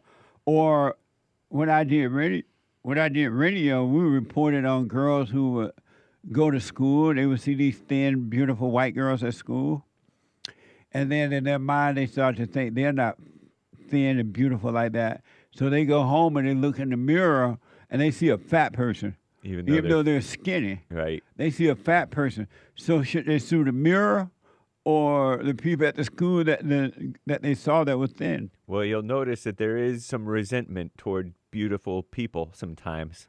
But isn't that, what do you call that, traumatizing? Yes, and there is sometimes lawsuits, I would imagine, against, or at least allegations against food companies, such as people who use MSG in their food, because I think MSG is supposed to be addictive or something, or sugar. But they're trying to go after these food companies, too. And so they are blaming everybody for somebody else's trauma. Mm-hmm. No responsibility for the parents, especially mothers and young ladies. Derek is telling me the state successfully argued that Meta failed to protect children from sexual exploitation and designed its platform to be addictive, despite internal warnings. Oh, internal warning from people in the company, NBC. But still, you can't blame them for that because you still go out and buy the phone and buy the service. They don't make you do that, do they? No, they do not. I don't know how this works. I have one little, actually thing, though, for you. Okay. Back in the day, we used to have, there used to be payphones everywhere. Right. And they got rid of payphones because everybody has cell phones. Right. So kids can't use payphones because there are no payphones to call their parents. So they have to, quote unquote, have cell phones. But they don't. But nobody uses their cell phone to call anybody anymore. They just use it for the internet. Yeah. And for How come messaging. all of a sudden every child got to have a phone to go to school with? We grew up without phones. Right. And we didn't have to be calling home every moment and every hour and the mama looking and all that mess. Well, worry mama is going to be like, what if there's a mass shooting? We need you to call us or text us that you're okay. Everybody is a victim except baby Jessica's daddy. They're blaming everybody for other people's weakness. Yep. And so, again, I don't know this case because I'm not in the court and I didn't read up on it. I don't know if it's fair or not. But I'm just wondering, how are they getting blamed when the parents the one that go out and buy the phone and buy the service? How are you blamed for what you let your children look at? There's this 20-year-old woman that I read about. It may be the same case, I'm not sure, who was awarded $3 million in punitive damages and $3 million in compensatory damages. Money, money, money. That's crazy. Money. All because she was irresponsible. It's world gone crazy. And now everybody gonna sue if this stands. Everybody gonna sue these companies because everybody got a phone. And if you're a teen, would you consider yourself grown and responsible enough to go to work and get a little bit of self-control? What? If you're a teen, wouldn't you consider yourself grown enough to be a little bit responsible for your own problems? If you're a teenager? Yeah. Yeah, because your parent makes you know that you're responsible for your own self. Yeah. Especially at that age. But they're acting like teens are helpless. We have a weak society today. Yeah. It's the same way as those people who think that somebody is a saint just because somebody said that they're a saint. Indeed. Same thing. But it's the parents who go out and buy the phones. And even if they do have pornography and stuff on it, the parents still the one that go and buy the phone and buy the internet service. I'm just saying, I just don't understand how this worked that way. I don't know if it's right or wrong, but it doesn't make sense to me. And I know that I'm black and slow, so maybe that's why it doesn't make sense to me. I think it's more than just that. I think it's called old wisdom. Forgotten. Yeah, man. It's like parents don't even know how to raise children. They need an expert to tell them how to raise their own child or children. My parents didn't have no expert. They had no expert. They had no psychiatrist, psychologist, and they did an amazing job. Yeah, I always heard that, a lot of times parents don't know what they're doing. Or Right. whatever in life. You're better off not knowing what you're doing and just do whatever seems makes sense. The parents know better than the psychiatrists do, or the psychologist, or the whatever. I want to give you this from Galatians 2, verse 20.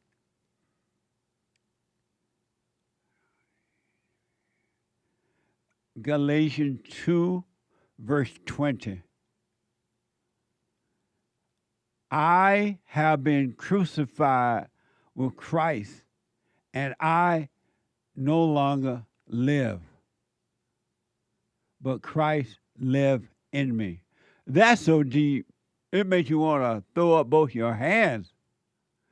I have been crucified with Christ, and I no longer live, but Christ lives in me. Have you heard that before, Anchor Baby? No, I don't think. So what do you think when you hear that? What goes through your mind right now? I, according to Galatians 2:20, I have been crucified with Christ, And I no longer live, but Christ lives in me.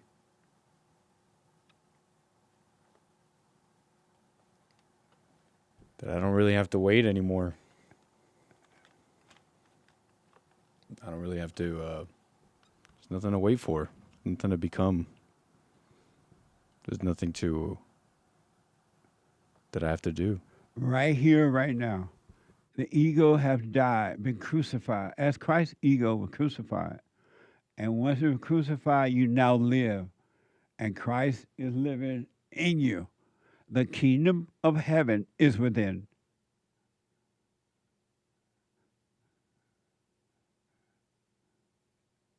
The kingdom of heaven is within. Die from the ego. That's the only death that you need to do and will happen. It's the ego death for those who want to die from it. And then you shall live. Ego life is death. It's not life. Galatians telling you that. 2:20 is Bible thumper. 2:20. I have been crucified. You got to die from the illusion, the imagination, the illusion of life.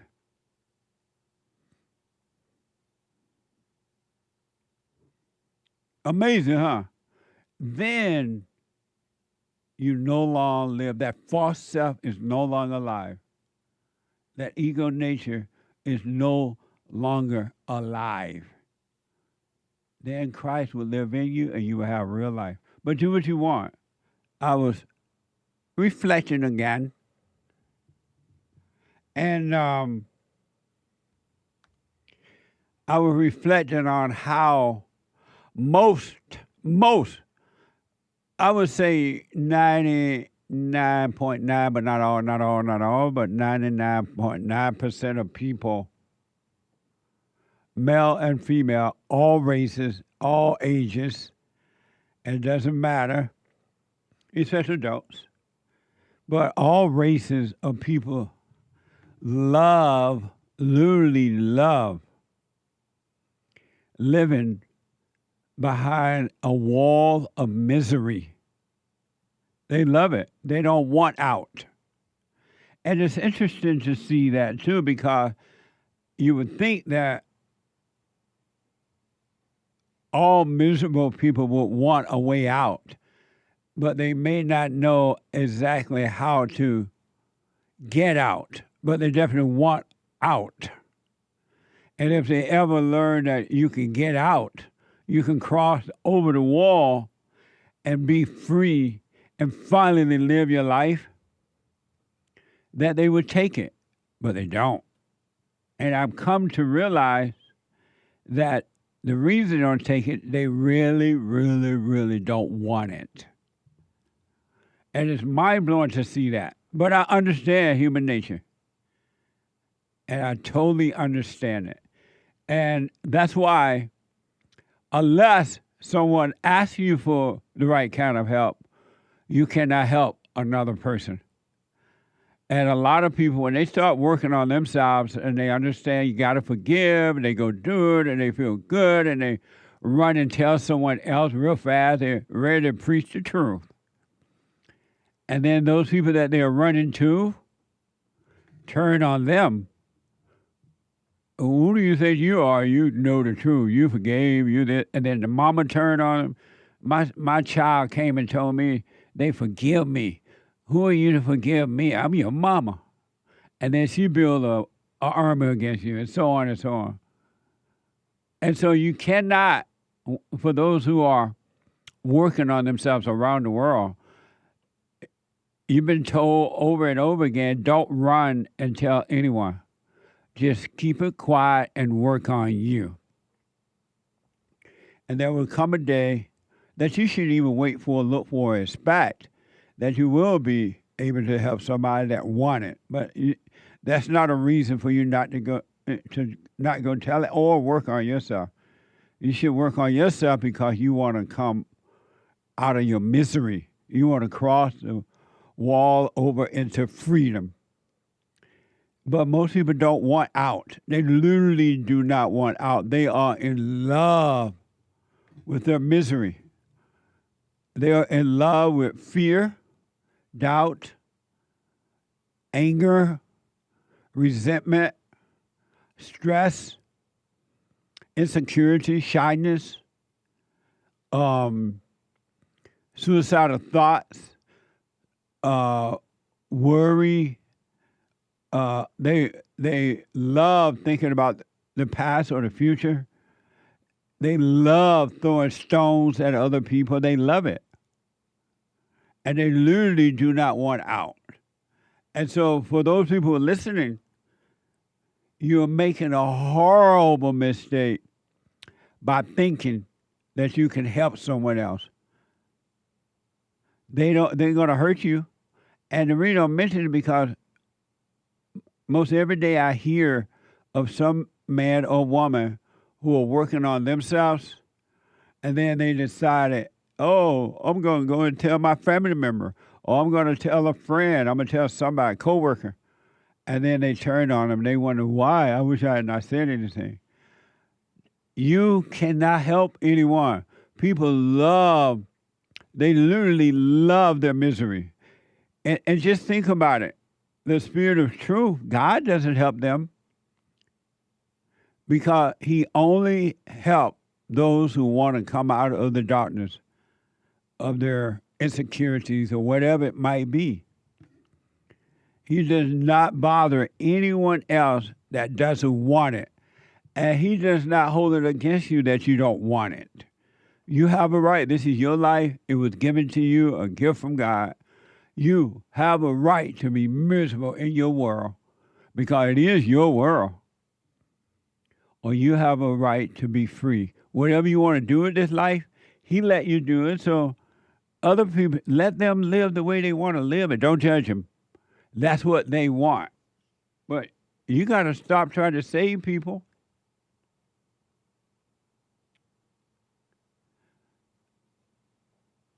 You got to stop. Do what you want.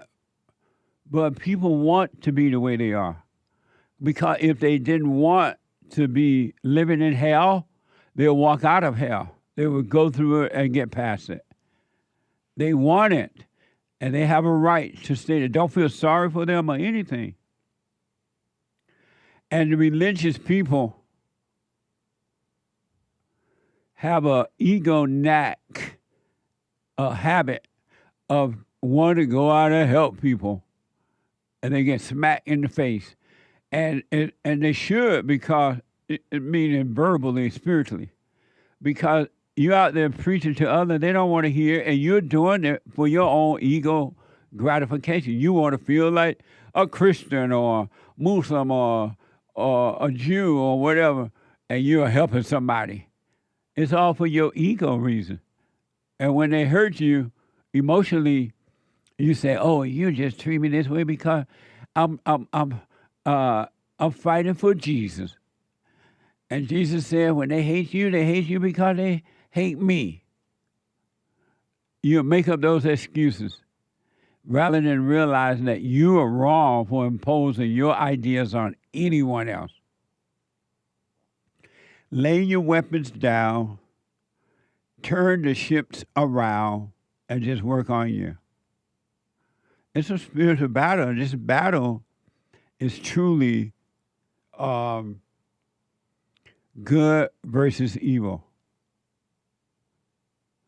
And if whether you're married or not, even in a marriage, if one person is working on themselves but the other one is not, whether it's the husband or the wife, it's going to be hell to pay in that marriage, in that home. Because the darkness inside the other person is not going to love the light inside of you at all. And it will work overtime to destroy it inside you, your mind, and everything. Crawl over the wall and be free. Lay your weapon down and be free. You can literally be free. But it's up to you. Freedom is for all who will accept it. And I don't care what you've done, where you've been, or whatever. you still could be free. Because we all build up a wall growing up. We go through so much trauma in the home, outside the home, in the workplace, growing up and getting into age. We go through all kinds of things. So we build this wall to try to protect ourselves. But what we don't know is that we are building a wall that is locking us into that wall. And in that wall, you start throwing stones at others, and then they react and they throw stones at somebody else and somebody else and somebody else. Be free. Why not be free? Be free. 888-77-JESSE. And I can guarantee you, unless you clearly look within, and you can bank on this one.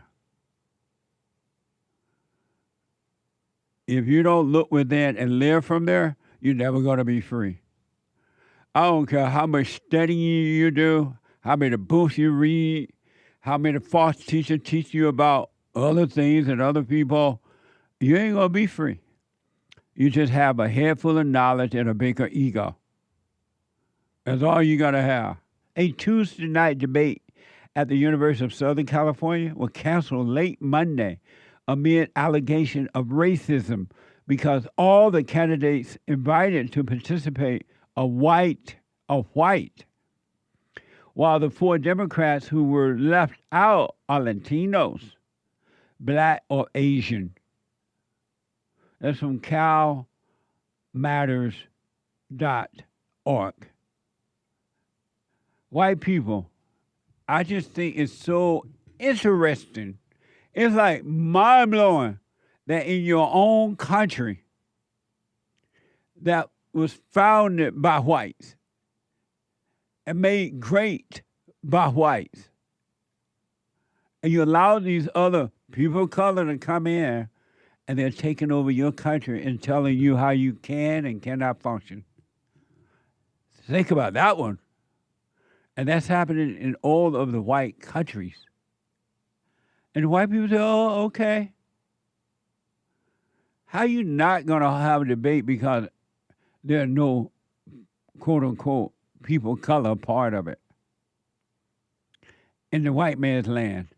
ALISON is a first-time caller out of Michigan. Let's see here. ALISON, get it off your chest. Thank you, Jesse. Good morning. Good morning. How are you today? Amazing. Good. I'm amazing too. Right on. I'm amazing since I started listening to you. That's amazing. I'm doing the silent prayer, and it's literally transforming my life, and I'm so grateful.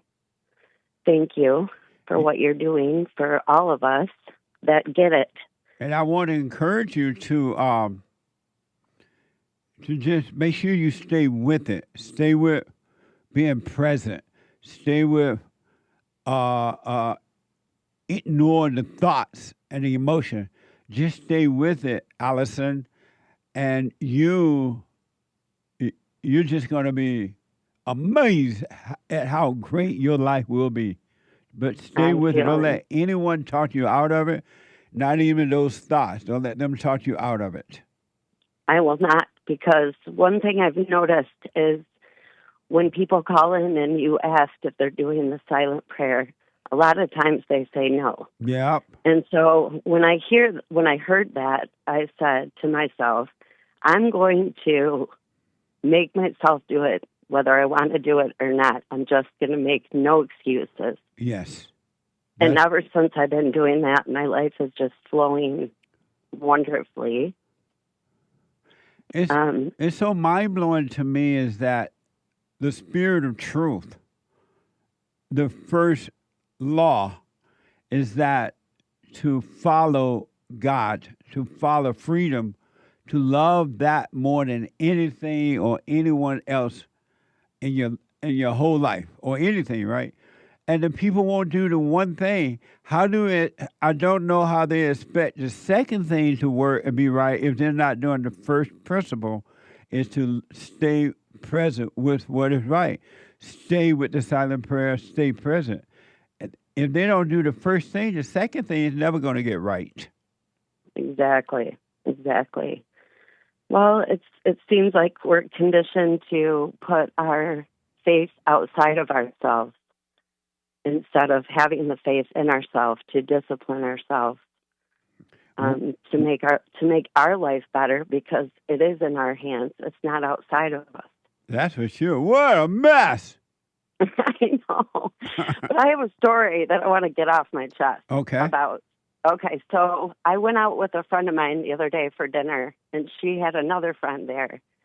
And this girl is a middle school teacher in my town. And I live kind of in a smallish kind of city. And she was coming home with her friend. They were walking down the street in my once safe town.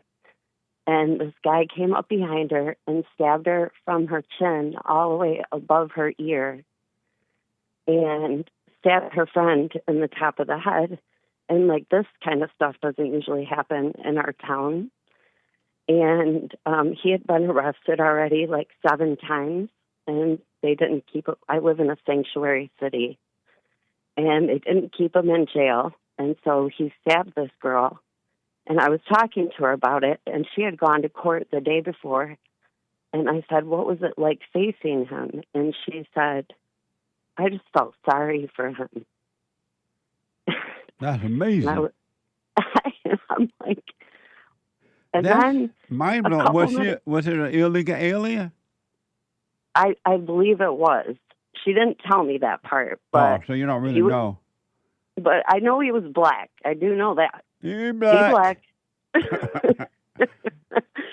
But it just struck me so weird that she felt sorry for this guy, because she's moving out of town, she's moving away, and it's upending her whole life, her husband's life. They're all just moving away from the situation. When people move away from situations like that, where do they move to? She's moving to a smaller town where she grew up. And so in that town, they don't have crime? Apparently not. And the reason I ask is because I've noticed that because of defunding the police, no bail bond, illegal aliens in the country, and the government working against trying to deport these illegal, it seems as though no matter where you go now, the crime is there. Absolutely. Especially Michigan. They've put a lot of illegal aliens in Michigan. And we have a lot of land, and so they've put them all over the place, even in small towns. I mean, I just moved back into my house after I was living with my boyfriend, who was an alcoholic, and I left him, and I moved back home, and I'm so happy to be back home. But in my neighborhood, I've noticed now there's at least like 5 illegal immigrant families that have moved into the small houses in my neighborhood. Wow. So now they're not available for citizens. Yeah. And my property value has skyrocketed because they just keep raising the prices, and my house is small. So, but I wanted to finish the story. So a few minutes later, she was telling me about how a mutual friend of ours, they're transitioning their daughter, who's 11. And I said, that is so retarded. And she looked at me and she said, we don't use the word retarded. And I said, well, I do. And then I heard your talk that you were saying about just not feeling guilty, because I thought, gosh, I barely know this girl. I guess I shouldn't have said that. But I just think so she was more mad at me for saying that word than the guy who slit her throat. Wow. So do you realize that this is hell on earth? Yes, I do. And so are you surprised at any of these things that are happening in hell? No, I'm not, Jesse. Oh, good. Because this is what happens in hell. Life is miserable for those who are living within in hell, and they're bringing that out of themselves and inflicting on other people. I know it is. It's lonely when you're waking up because, like you were saying just a few minutes ago, I want to share it with everybody, but I know better than that because I can't change anybody. But I know I can make the best impact by changing myself. Yes, absolutely. You can't change the people in hell unless they want to change. Then they will change. We, you, I, and no one can change anyone. We can't even change ourselves. We have to let it happen from the spirit above. Absolutely. Well, Thank you so much. I wish you well, Allison. You stay with it and just work on you and let everybody else live the miserable life that they want. I will do that. Thank you, Jesse. I appreciate you so much. You're amazing. Amazing. Stay with it, all right? I will do that. All right. Thank you. Okay. All right. Bye now. Let me ask, is retarded a bad word? You can't say that. Oh, okay. I mean, we're supposed to not say it because, they decided they're offended by that. What's the word for retarded or retardation? Mentally challenged or disabled or something to that effect. They always changing the word. I know, and then that one becomes a new insult. There's this thing over in the UK where you can't say schizophrenic. Don't say that, English kids. But because two pop music women have changed their lyrics, rappers and singers, Beyonce and Lizzo maybe, changed the whole recording of their songs to not say schizo or something like that, because that's considered a bad word in there. And so there's this Scopes Society, and so the kids use the term scopers for people who are kind of schizophrenic or something. Now that's considered offensive. So the kids are going to use whatever word that you're using that's like nice sounding into an insult. You can't get away from it, ladies. You got to overcome words. Yeah. That's why you got to overcome words. Words are used against you. And they make it sound, they come up with words that were, if you were like into emotions, they come up with words that will hurt you, your ego. Overcome words. Overcome the world. Amazing. Yasin, you are on the air. Good morning, Jesse. How you doing? Good. How are you? All is well. Sorry, I'm a little bit nervous. Relax. It's just Jesse. Nice. Go ahead. Been watching your show for a couple of years now. Just want to say thank you. You're doing God's work. You're making Jesus proud. For the people that want it, I've seen you help people live on air. It's truly amazing. I want to share how or at least some of my struggle and how you've helped me. Okay. If that's okay. Yeah. And ask you a question about your career. Give me a second. Yeah, I've struggled. I've suffered quite a bit. My 20s were a bit of a meat grinder, and I got it from all angles. In my teens, I tried to be a good person, cut the nonsense out of my life, stop lying, don't be a thief, that kind of stuff. And it seemed like, the more I tried to do the right things, the more the world had punished me for it. To the point where, I've attempted suicide a couple times. And, just health issues, betrayal, injury. Just didn't seem like that this world was worth it anymore. And, sorry. Take your time. Relax. Okay. Yeah, with your message, I realized I was doing it wrong, even though it felt like it was right. It was from the wrong spirit, or however you would say it. I've helped people. I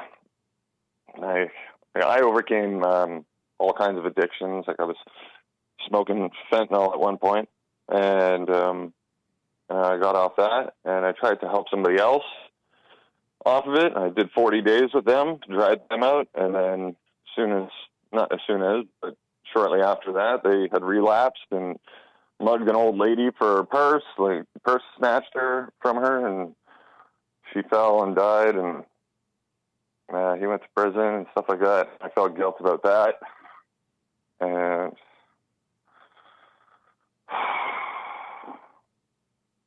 sorry. No, it's okay.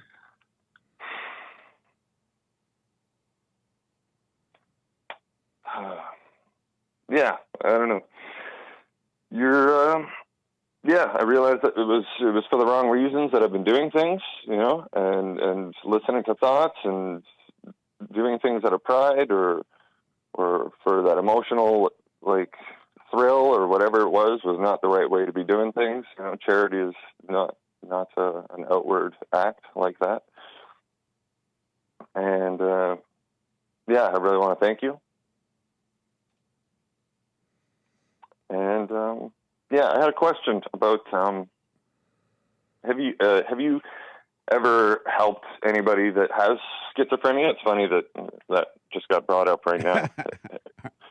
Absolutely. And I've worked with people around the world who are having that problem and have had it, and a lot of them have overcome that now because they are now working on themselves.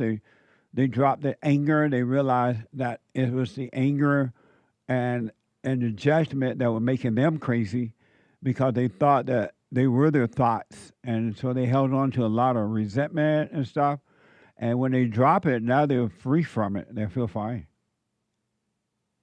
That's amazing. Yeah, I'm not saying I've had schizophrenia. Right, yeah. But I've dealt with that. I've seen a lot of people with that around me, and I've tried to help them or whatever. And I don't know The one thing I want you to know, I want you to know, if you don't already know, that every human being with anger or resentment, which is the same, is a schizophrenic person, because anger is insane. It's insanity because it causes you the living in your head like that and being angry. It causes you to do and you think and act in crazy ways because there's no light, there's no love in that. It's only insane. It's only insanity. Yeah. And that's why you got to drop the anger. I see that. So I always want, because I see you do like exorcisms live on the air. It's amazing the work you're doing for the people that want it. Yeah, and for those who want it. There's not one person on the planet who want to be free and can't be free. If people are not free, the person that's not free is because they don't want it. They love their thrills. They love their misery. They love hating. They love trying to hurt others. And they don't want to let that go. Yeah. Yeah, exactly. And I spoke with my friend who I helped out with heroin, and he's relapsed again after he came out of prison, and I can't even feel bad for him. He just seems to want it. Yeah. I would advise you to leave him in his hell. Don't judge him because he does want it. The one thing I promise you, Yasin, that they want to be miserable. So don't be trying to help anyone. You can't help a person that don't want it. Yeah, you're absolutely right. So don't try to help. Well, now it sounds like you are starting to see that, but you can't help your friend. Yeah. Can you hold for me? Can you hold for me? Oh, yes. Yes, sir. All right, hold on. I want to go back to Yasin, a first-time caller out of Canada. Hey, Yasin. Hey. So you're working on yourself. How are you doing right now? Well, I think you can tell that I'm shedding a tear, but it's not boo-hooing, reminiscing about my pain. Yeah. It's gratitude.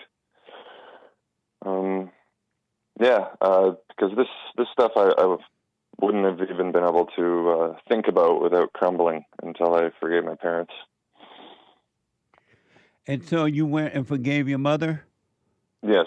And what did you say to her, and how did it go? Well, once I got that message from you and I understood the nature of it. I ran to go do it because there was clear issues between me and her, and they're out in the open between me and her, and she was kind of like waiting for it, I guess. But she was wanting forgiveness from me. Oh, she did? Yeah. Right on. Yeah. Yeah. And My then- dad didn't really understand, but whatever. Right, you forgave him too. Yes. Amazing. And so, go ahead. Yeah. No, go ahead. And the silent prayer, I'm not doing it religiously morning and night, but I am doing it as needed, whenever, all the time. Well, right on. But I really, really, really want to encourage you, do what you want, of course, that the next commitment is to stay present. And always, I recommend doing the silent prayer morning and night, of course. Yes. But always, and you will get to the point, but always know exactly where you are and what you're doing. Be aware of that. If you stay present with that and do the prayer at night and the morning and then during the day and at night, be aware of where you are and what you're doing, and stop all communication with thoughts. No more communication, no more relationship with thoughts at all. I'm telling you, man, you will live paradise on earth. And the hell will be going on around you inside of other people, family members, the world, friends, or whatever, but you will not be touched by it. Not at all. You'll be fine. Yeah. Yeah. I believe it. How old are you now? I'm 35. Right on. Yeah. Amazing. Will you stay with, did you have any other question or anything? Yeah, I have one more question. Also, I'm planning on coming down for the men's forum in October. Oh, cool. Absolutely. Yeah. And hopefully you can be there for the men's forum and the Sunday morning fellowship if it allows you to. Yeah, we'll see what I can swing. Okay. Yeah. Other question was, the Jesus is God people. It's almost like they don't actually believe it. Like they're harping on you because you're saying otherwise. But I think you're more in line with it than they are, because you always refer to the Jesus's words whenever somebody brings up Bible verses and stuff like that, and you conflate it against the words in red, which is, from their point of view, the words of God. That should be the most important part. If anything contradicts those words, then they don't actually believe that Jesus is God.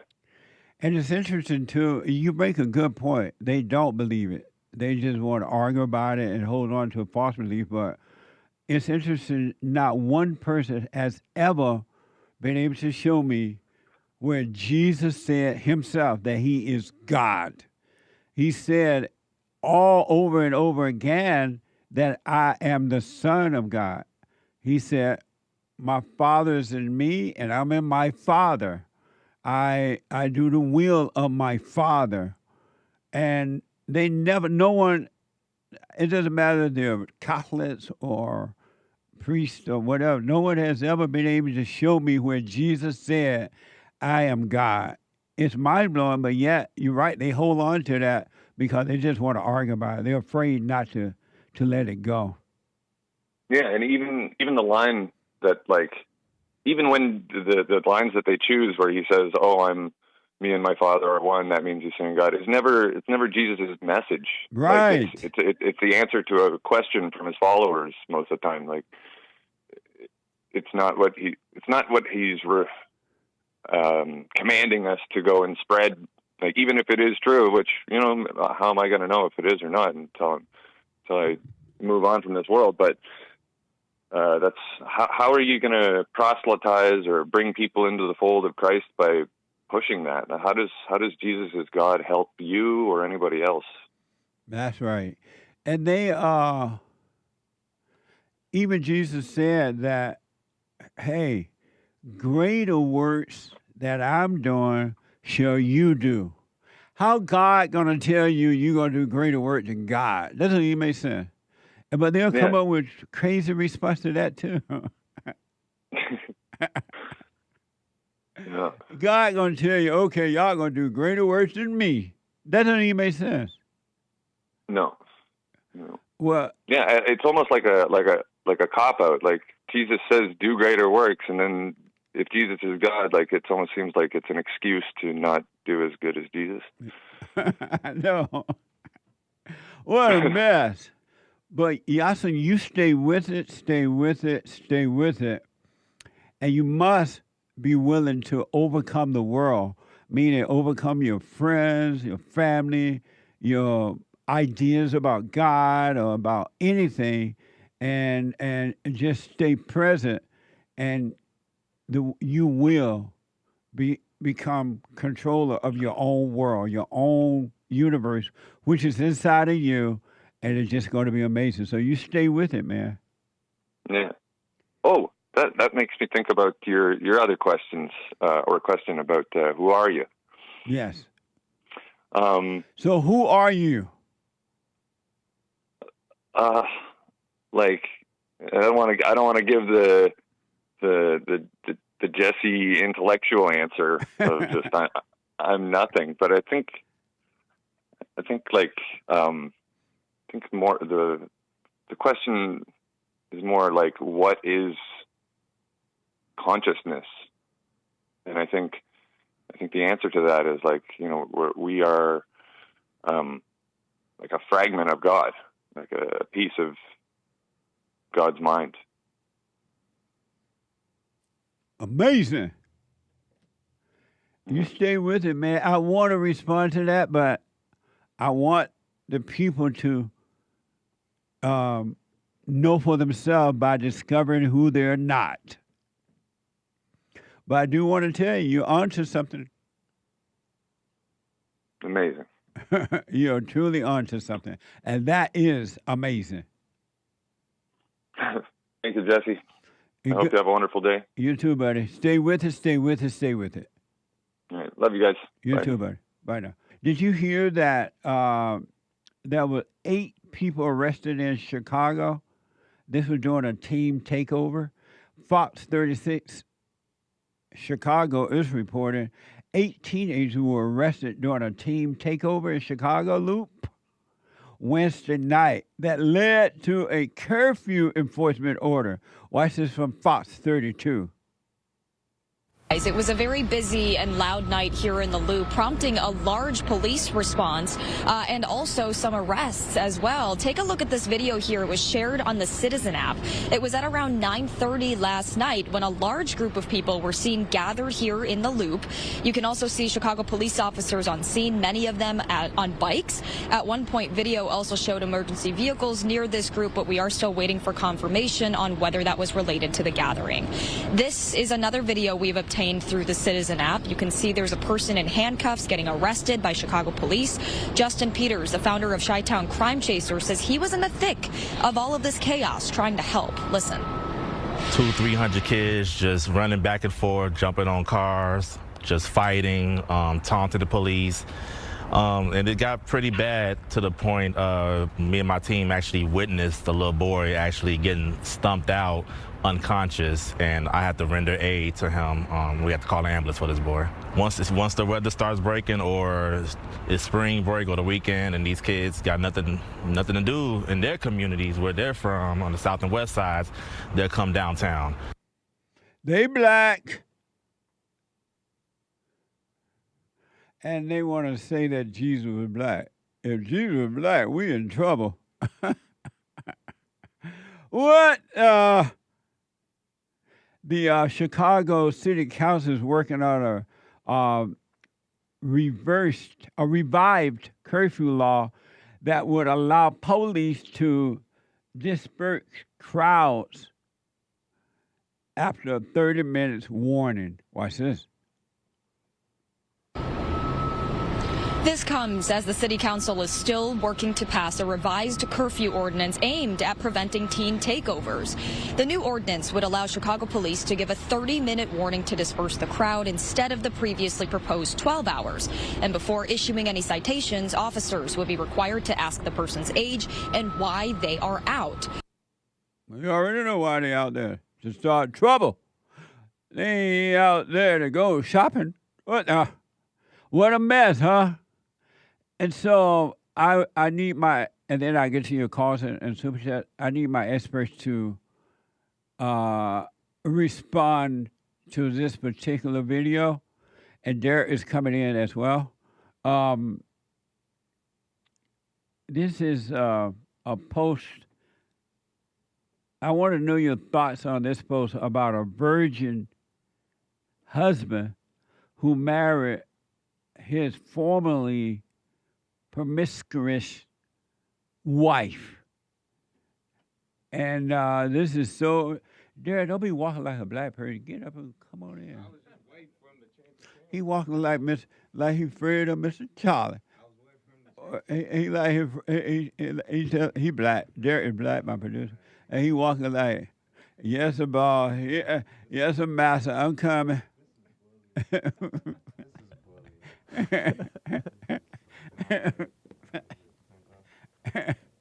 But anyway, a virgin husband named Trevor Schitz shared a post about his marriage to a formerly promiscuous woman who underwent a radical Christian conversion.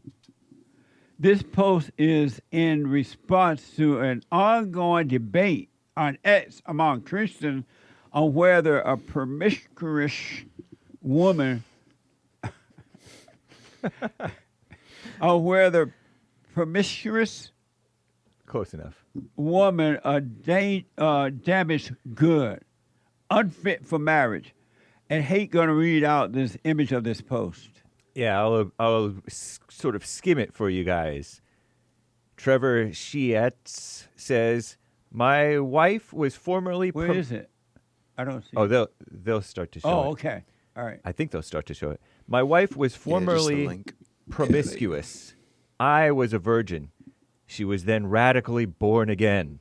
And he goes on, "We got to know each other well. Didn't sin sexually with one another. Our first kiss with each other was at the altar on our wedding day. Married for over 5 years now, the most wonderful and godly wife, mother to our 3 children. She's more pure than most virgins. We're far too quick to forget the story of the woman labeled as a known sinner, quote unquote, who was washing Jesus' feet with her tears while kissing them. The one who is forgiven little loves little. Everyone seems to highlight the benefits of virginity, but forget to highlight the benefits of being forgiven much as well. A woman or man's past sexual sin matters, but what matters far more is if the person is truly born again. God has chosen," this is a Bible quote, "what is foolish in the world to shame the wise." And another Bible quote, "Therefore, if anyone is in Christ, he is a new creation." Amazing. So Derek, my black producer, and white on the inside, black on the outside, walking like Stephen Fetchie. That's not right. Stephen Fetchit was awesome. Who? Stephen Fetchit. Oh yeah, that's what you think. That's what all white people think about. I actually the real one was injured. So, huh? I said I actually was injured. You know, I don't walk like that on purpose. Like you were injured? Yeah, I used to play football. All gangsters walk with a limp. And that's your excuse for walking like Stephen Fetchit? Well, no, I was actually waiting for the camera angle to change. That's why. So. Oh, so what is it? Your injury or the camera? A little bit of both. I was, in fact, more of the camera because I was sitting there waiting. I was like, all right, let me wait. And then you said, look at her walking like a black person. I said, oh, Lord. There we go. There we go. So my producer is Derek here. And then next to him is Hake of the HakeReport.com, an expert here, both of them experts. And then to my 4 left and your right, my right and your left, the Anchor Baby, the American Anchor Baby, and an expert here on the Jesse Lee Peterson Show. And then to my 4 right And your 4-4 left is the producer of Pacha TV and an expert here on Jesse Lee Peterson, Kurt. Not Charlie, but Kurt. Amazing. K-U-R-T. Right. Derek, so should this man have married this formerly promiscuous woman? Should he? Yeah, sure. If that's his prerogative, and we're in America, he can do that. Is anything wrong with marrying a promiscuous woman, formerly? I'd say, in a worldly sense, yes, because those types of women have a track record. They tend to act a certain way. And statistically, a lot of those women, they tend to convert to Christianity or, claim to have a enlightening moment. And they'll get with these virgin simp guys with the good jobs. Virgin simp, yeah? Yeah. What's a virgin simp guy? Virgin, you know what a virgin is, and a simp, you know what a simp is. What's a simp? A simp, you know a simp, beta, simp, guys that pander to women. Well, why would you call a virgin guy a simp?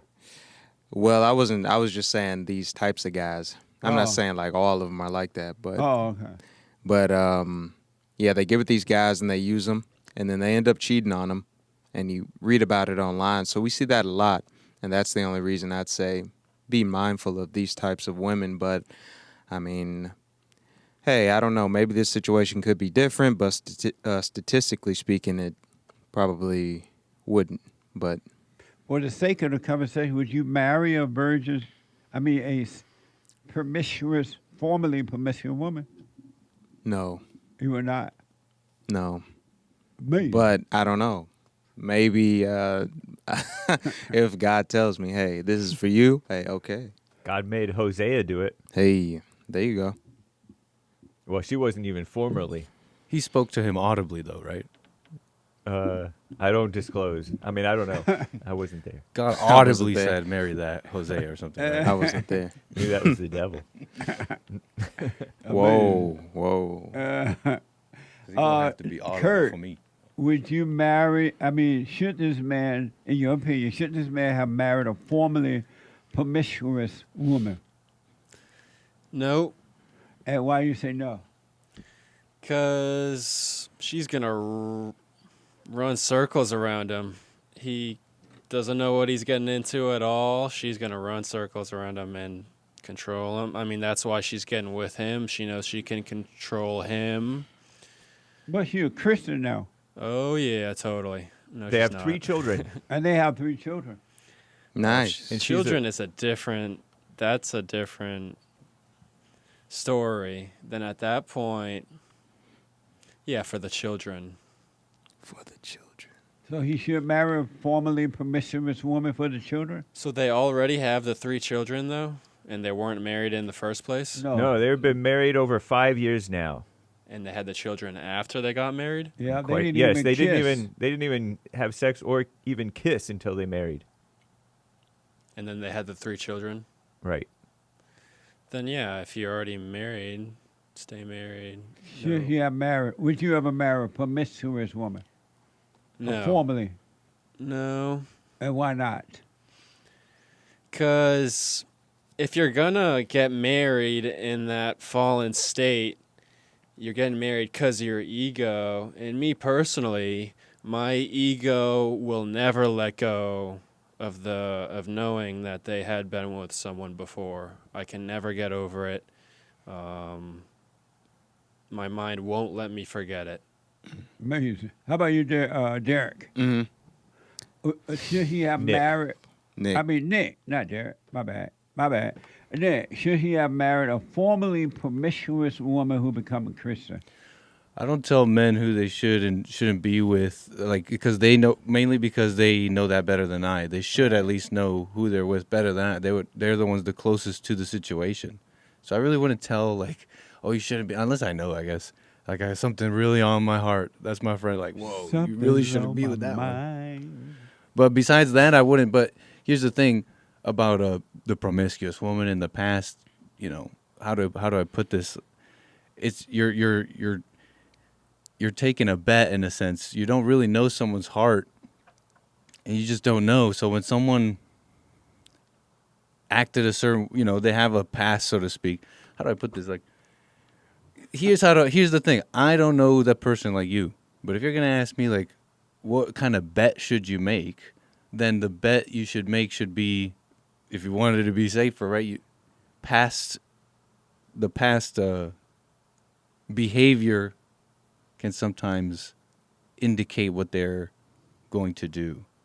So I mean, if you're asking me like, what kind of bet should you make, then no, you shouldn't make that bet with someone who's promiscuous, etc.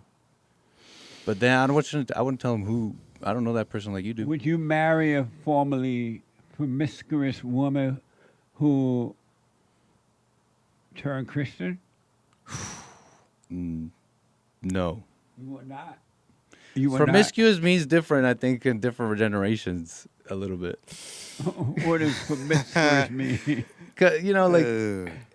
If you ask every girl in my generation is promiscuous. Every single one. That's true. If you ask who? If they ask maybe an older generation, every single girl in my generation is promiscuous. And so but if you ask someone closer to my age, I think we discern in our minds. We say, okay, that's kind of like a slut. That's less of one, or not one. Okay, that's true. I mean, so maybe we should. But the answer to that is no. I wouldn't marry a promiscuous woman like that. You would not? No. Okay. How about you, Hate? Should this man have married a promiscuous woman who turned Christian? I don't know whether he should or shouldn't have. I don't know. Would you? I don't know. Okay. And can I say one other thing, unrelated? Yeah. What were you about to ask? Should men marry promiscuous woman? Formerly promiscuous women? Yeah. Maybe. Sometimes, yeah. Amazing. Yeah, I think that there's always exceptions to the rule. I totally get the sense that once you cross the line, it's hard to stop crossing that line of sleeping around. But people, contrary to statistics, we're Christians, so we believe in. Because this guy had talked about statistics. That guy. I said in a worldly sense. Yeah, but if we're Christians, then people do change sometimes, Yeah, that's true. There, because of time. Because of time. But I wanted to say one thing. Oh yeah. I wouldn't have said it. I wouldn't have bragged about it like this guy's bragging about it. Like he's talking about calling himself a virgin. First of all, men aren't virgins. And then second, they're bragging about not kissing him before marriage and saying her past. She shouldn't have been out like that. He shouldn't have let her talk about being like that because I wouldn't want to know, basically. You know what I mean? That's a very good point. He should not have been putting all his personal business out there like that. Yeah. And now everybody gonna look at his wife as a formerly promiscuous woman. And he's talking and all nobody's business. Christianese, which is just makes me want to spit a little bit. Christianese? Yeah, it's sort of naive. Oh, okay. Amazing. There, should a woman marry a formerly promiscuous man who turned Christian? Yeah, they should go for it. Why? What's the difference? And I'm going to change my answer, too. I think, actually, yeah, they should. They should go both ways. If you've got a pass and she's got a pass, forgive each other, become one. So a woman should marry a formerly promiscuous man who turned Christian. Yeah. Are you saying that? There is a difference. Yeah. But a man shouldn't marry a formerly promiscuous woman who turned Christian. Yeah, I think they should definitely be open to it. Because, are you changing your mind, you said? Yep, I'm changing my mind. What changed your mind? Uh-oh, here we go. What changed your mind? Because they both got a pass, so... But how about if the woman doesn't have a pass? Because the man said he's a virgin. Yeah. How about if the woman is still a virgin? Yeah. Should she marry a formerly promiscuous man who turned Christian? Should she? Yeah, sure. But it'd be What do ideal. you mean? Yeah, sure. Yeah. Why? sure. Yeah, sure. I mean, if she likes the guy, more than likely she'll like the guy because So women like those type of guys. a woman that's still a virgin. Yeah. You saying yes, she should marry a formerly promiscuous man If she wants who to. turned Christian. If she wants to. But if the virgin's available, go for the virgin. Would you saying that? No, stop it. Should a woman marry a formerly promiscuous man who turned Christian? Yeah. Should a man marry a formerly promiscuous woman who turned Christian and he's still a virgin? Yeah, sure. It's tough. It's tough because it sucks. I mean, if that's his prerogative, if it's his prerogative, go for it. Yeah, but if the Lord just know, I'd tell him, hey, look up the statistics on these types of women. Things don't really go right. Be aware of what you're getting yourself into. But would you tell the woman to look at, if she's a virgin and the man is formerly promiscuous, would you suggest she look up his past too? Sure, yeah, but I know how guys think. Guys, we aren't as complex as these females. So amazing. Yeah. And so, would you, if a woman is a virgin, yeah, and if you were, and I don't know if you are or not, a Oh, yeah. formerly promiscuous man, should she marry you? If she's a virgin, Definitely. Even if you are promiscuous? Yes. So I'm not sure which would Derek believe. Which one is he saying? Yes,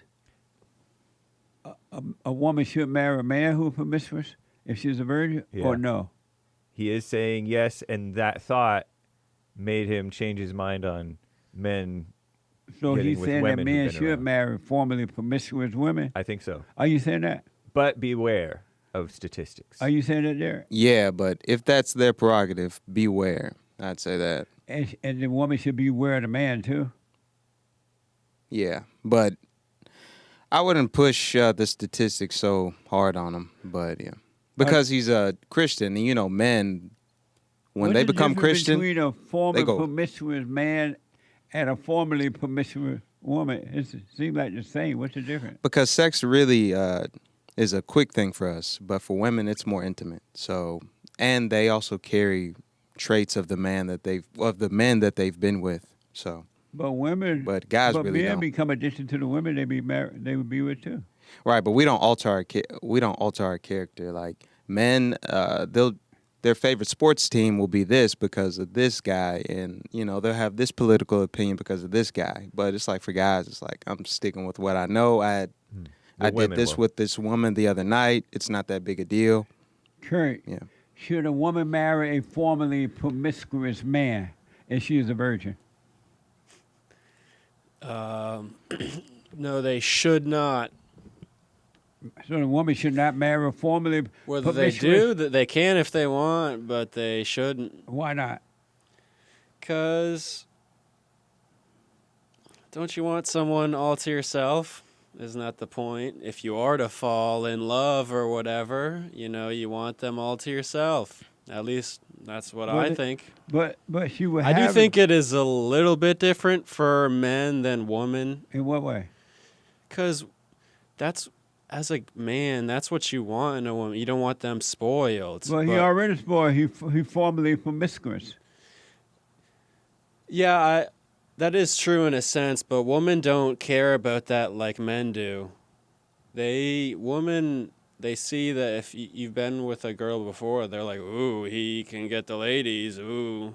That's what they're into. But if the woman is a virgin and the man is promiscuous, he's going to end up cheating on her. Mm.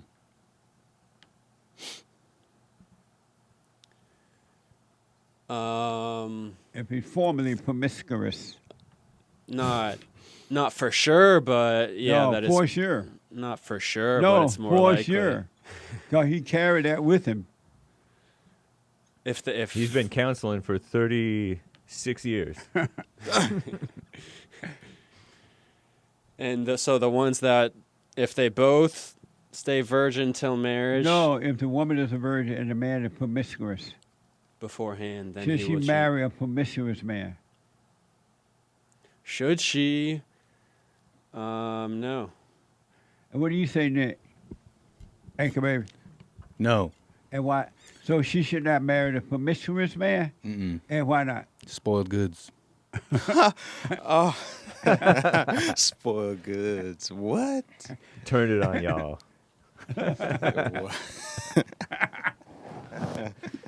Let it be known, let it be heard, let it be said. Nick said the man is spoiled good. Nice. And I agree. Yeah, spoiled goods. But, and what do you say, Hake? Oh, I forgot that you didn't even ask me. Should a woman, a virgin, marry a promiscuous, formerly promiscuous man who turns Christian? I'm going to go with you guys. Can I say probably not rather than just a blanket no? Let's say no, just to give you a clear answer. Why you want to say probably not? Because I feel like there's always going to be exceptions to the rule. And sometimes I think in general they shouldn't even say or talk about this topic. And if they know about it, then it's a point against both of them. But I feel like there's always exceptions to this type of rule. Oh, okay. You know, because a man who, anyway, like he indicated, men who have been with a bunch of women or get wiser about women sometimes. Yes or no, there. Should a man and a woman even tell each other about their past? Now, the woman should tell the man, but the man shouldn't have to tell. I mean, you know what? Both of you guys tell each other. Yeah, they should. They should both tell each other everything. I'm done. Yeah. Just because you never know. You might be out and she might see someone. And he might see someone. So it's like. So they should or should not? Yeah, they should. What do you say? We're going out. Kurt, should a man and woman tell each other about their past? No, don't talk about that at all. That's what ruins it, is when they know about it. What do you think, Anchor Baby? No, but you can't hide it anyways. What do you think?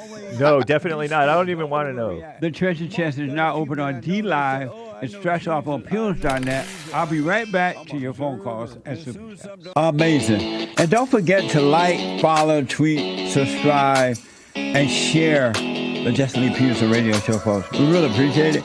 We are at war. It is a spiritual battle for the soul of America. And it's going to take all of us to do it.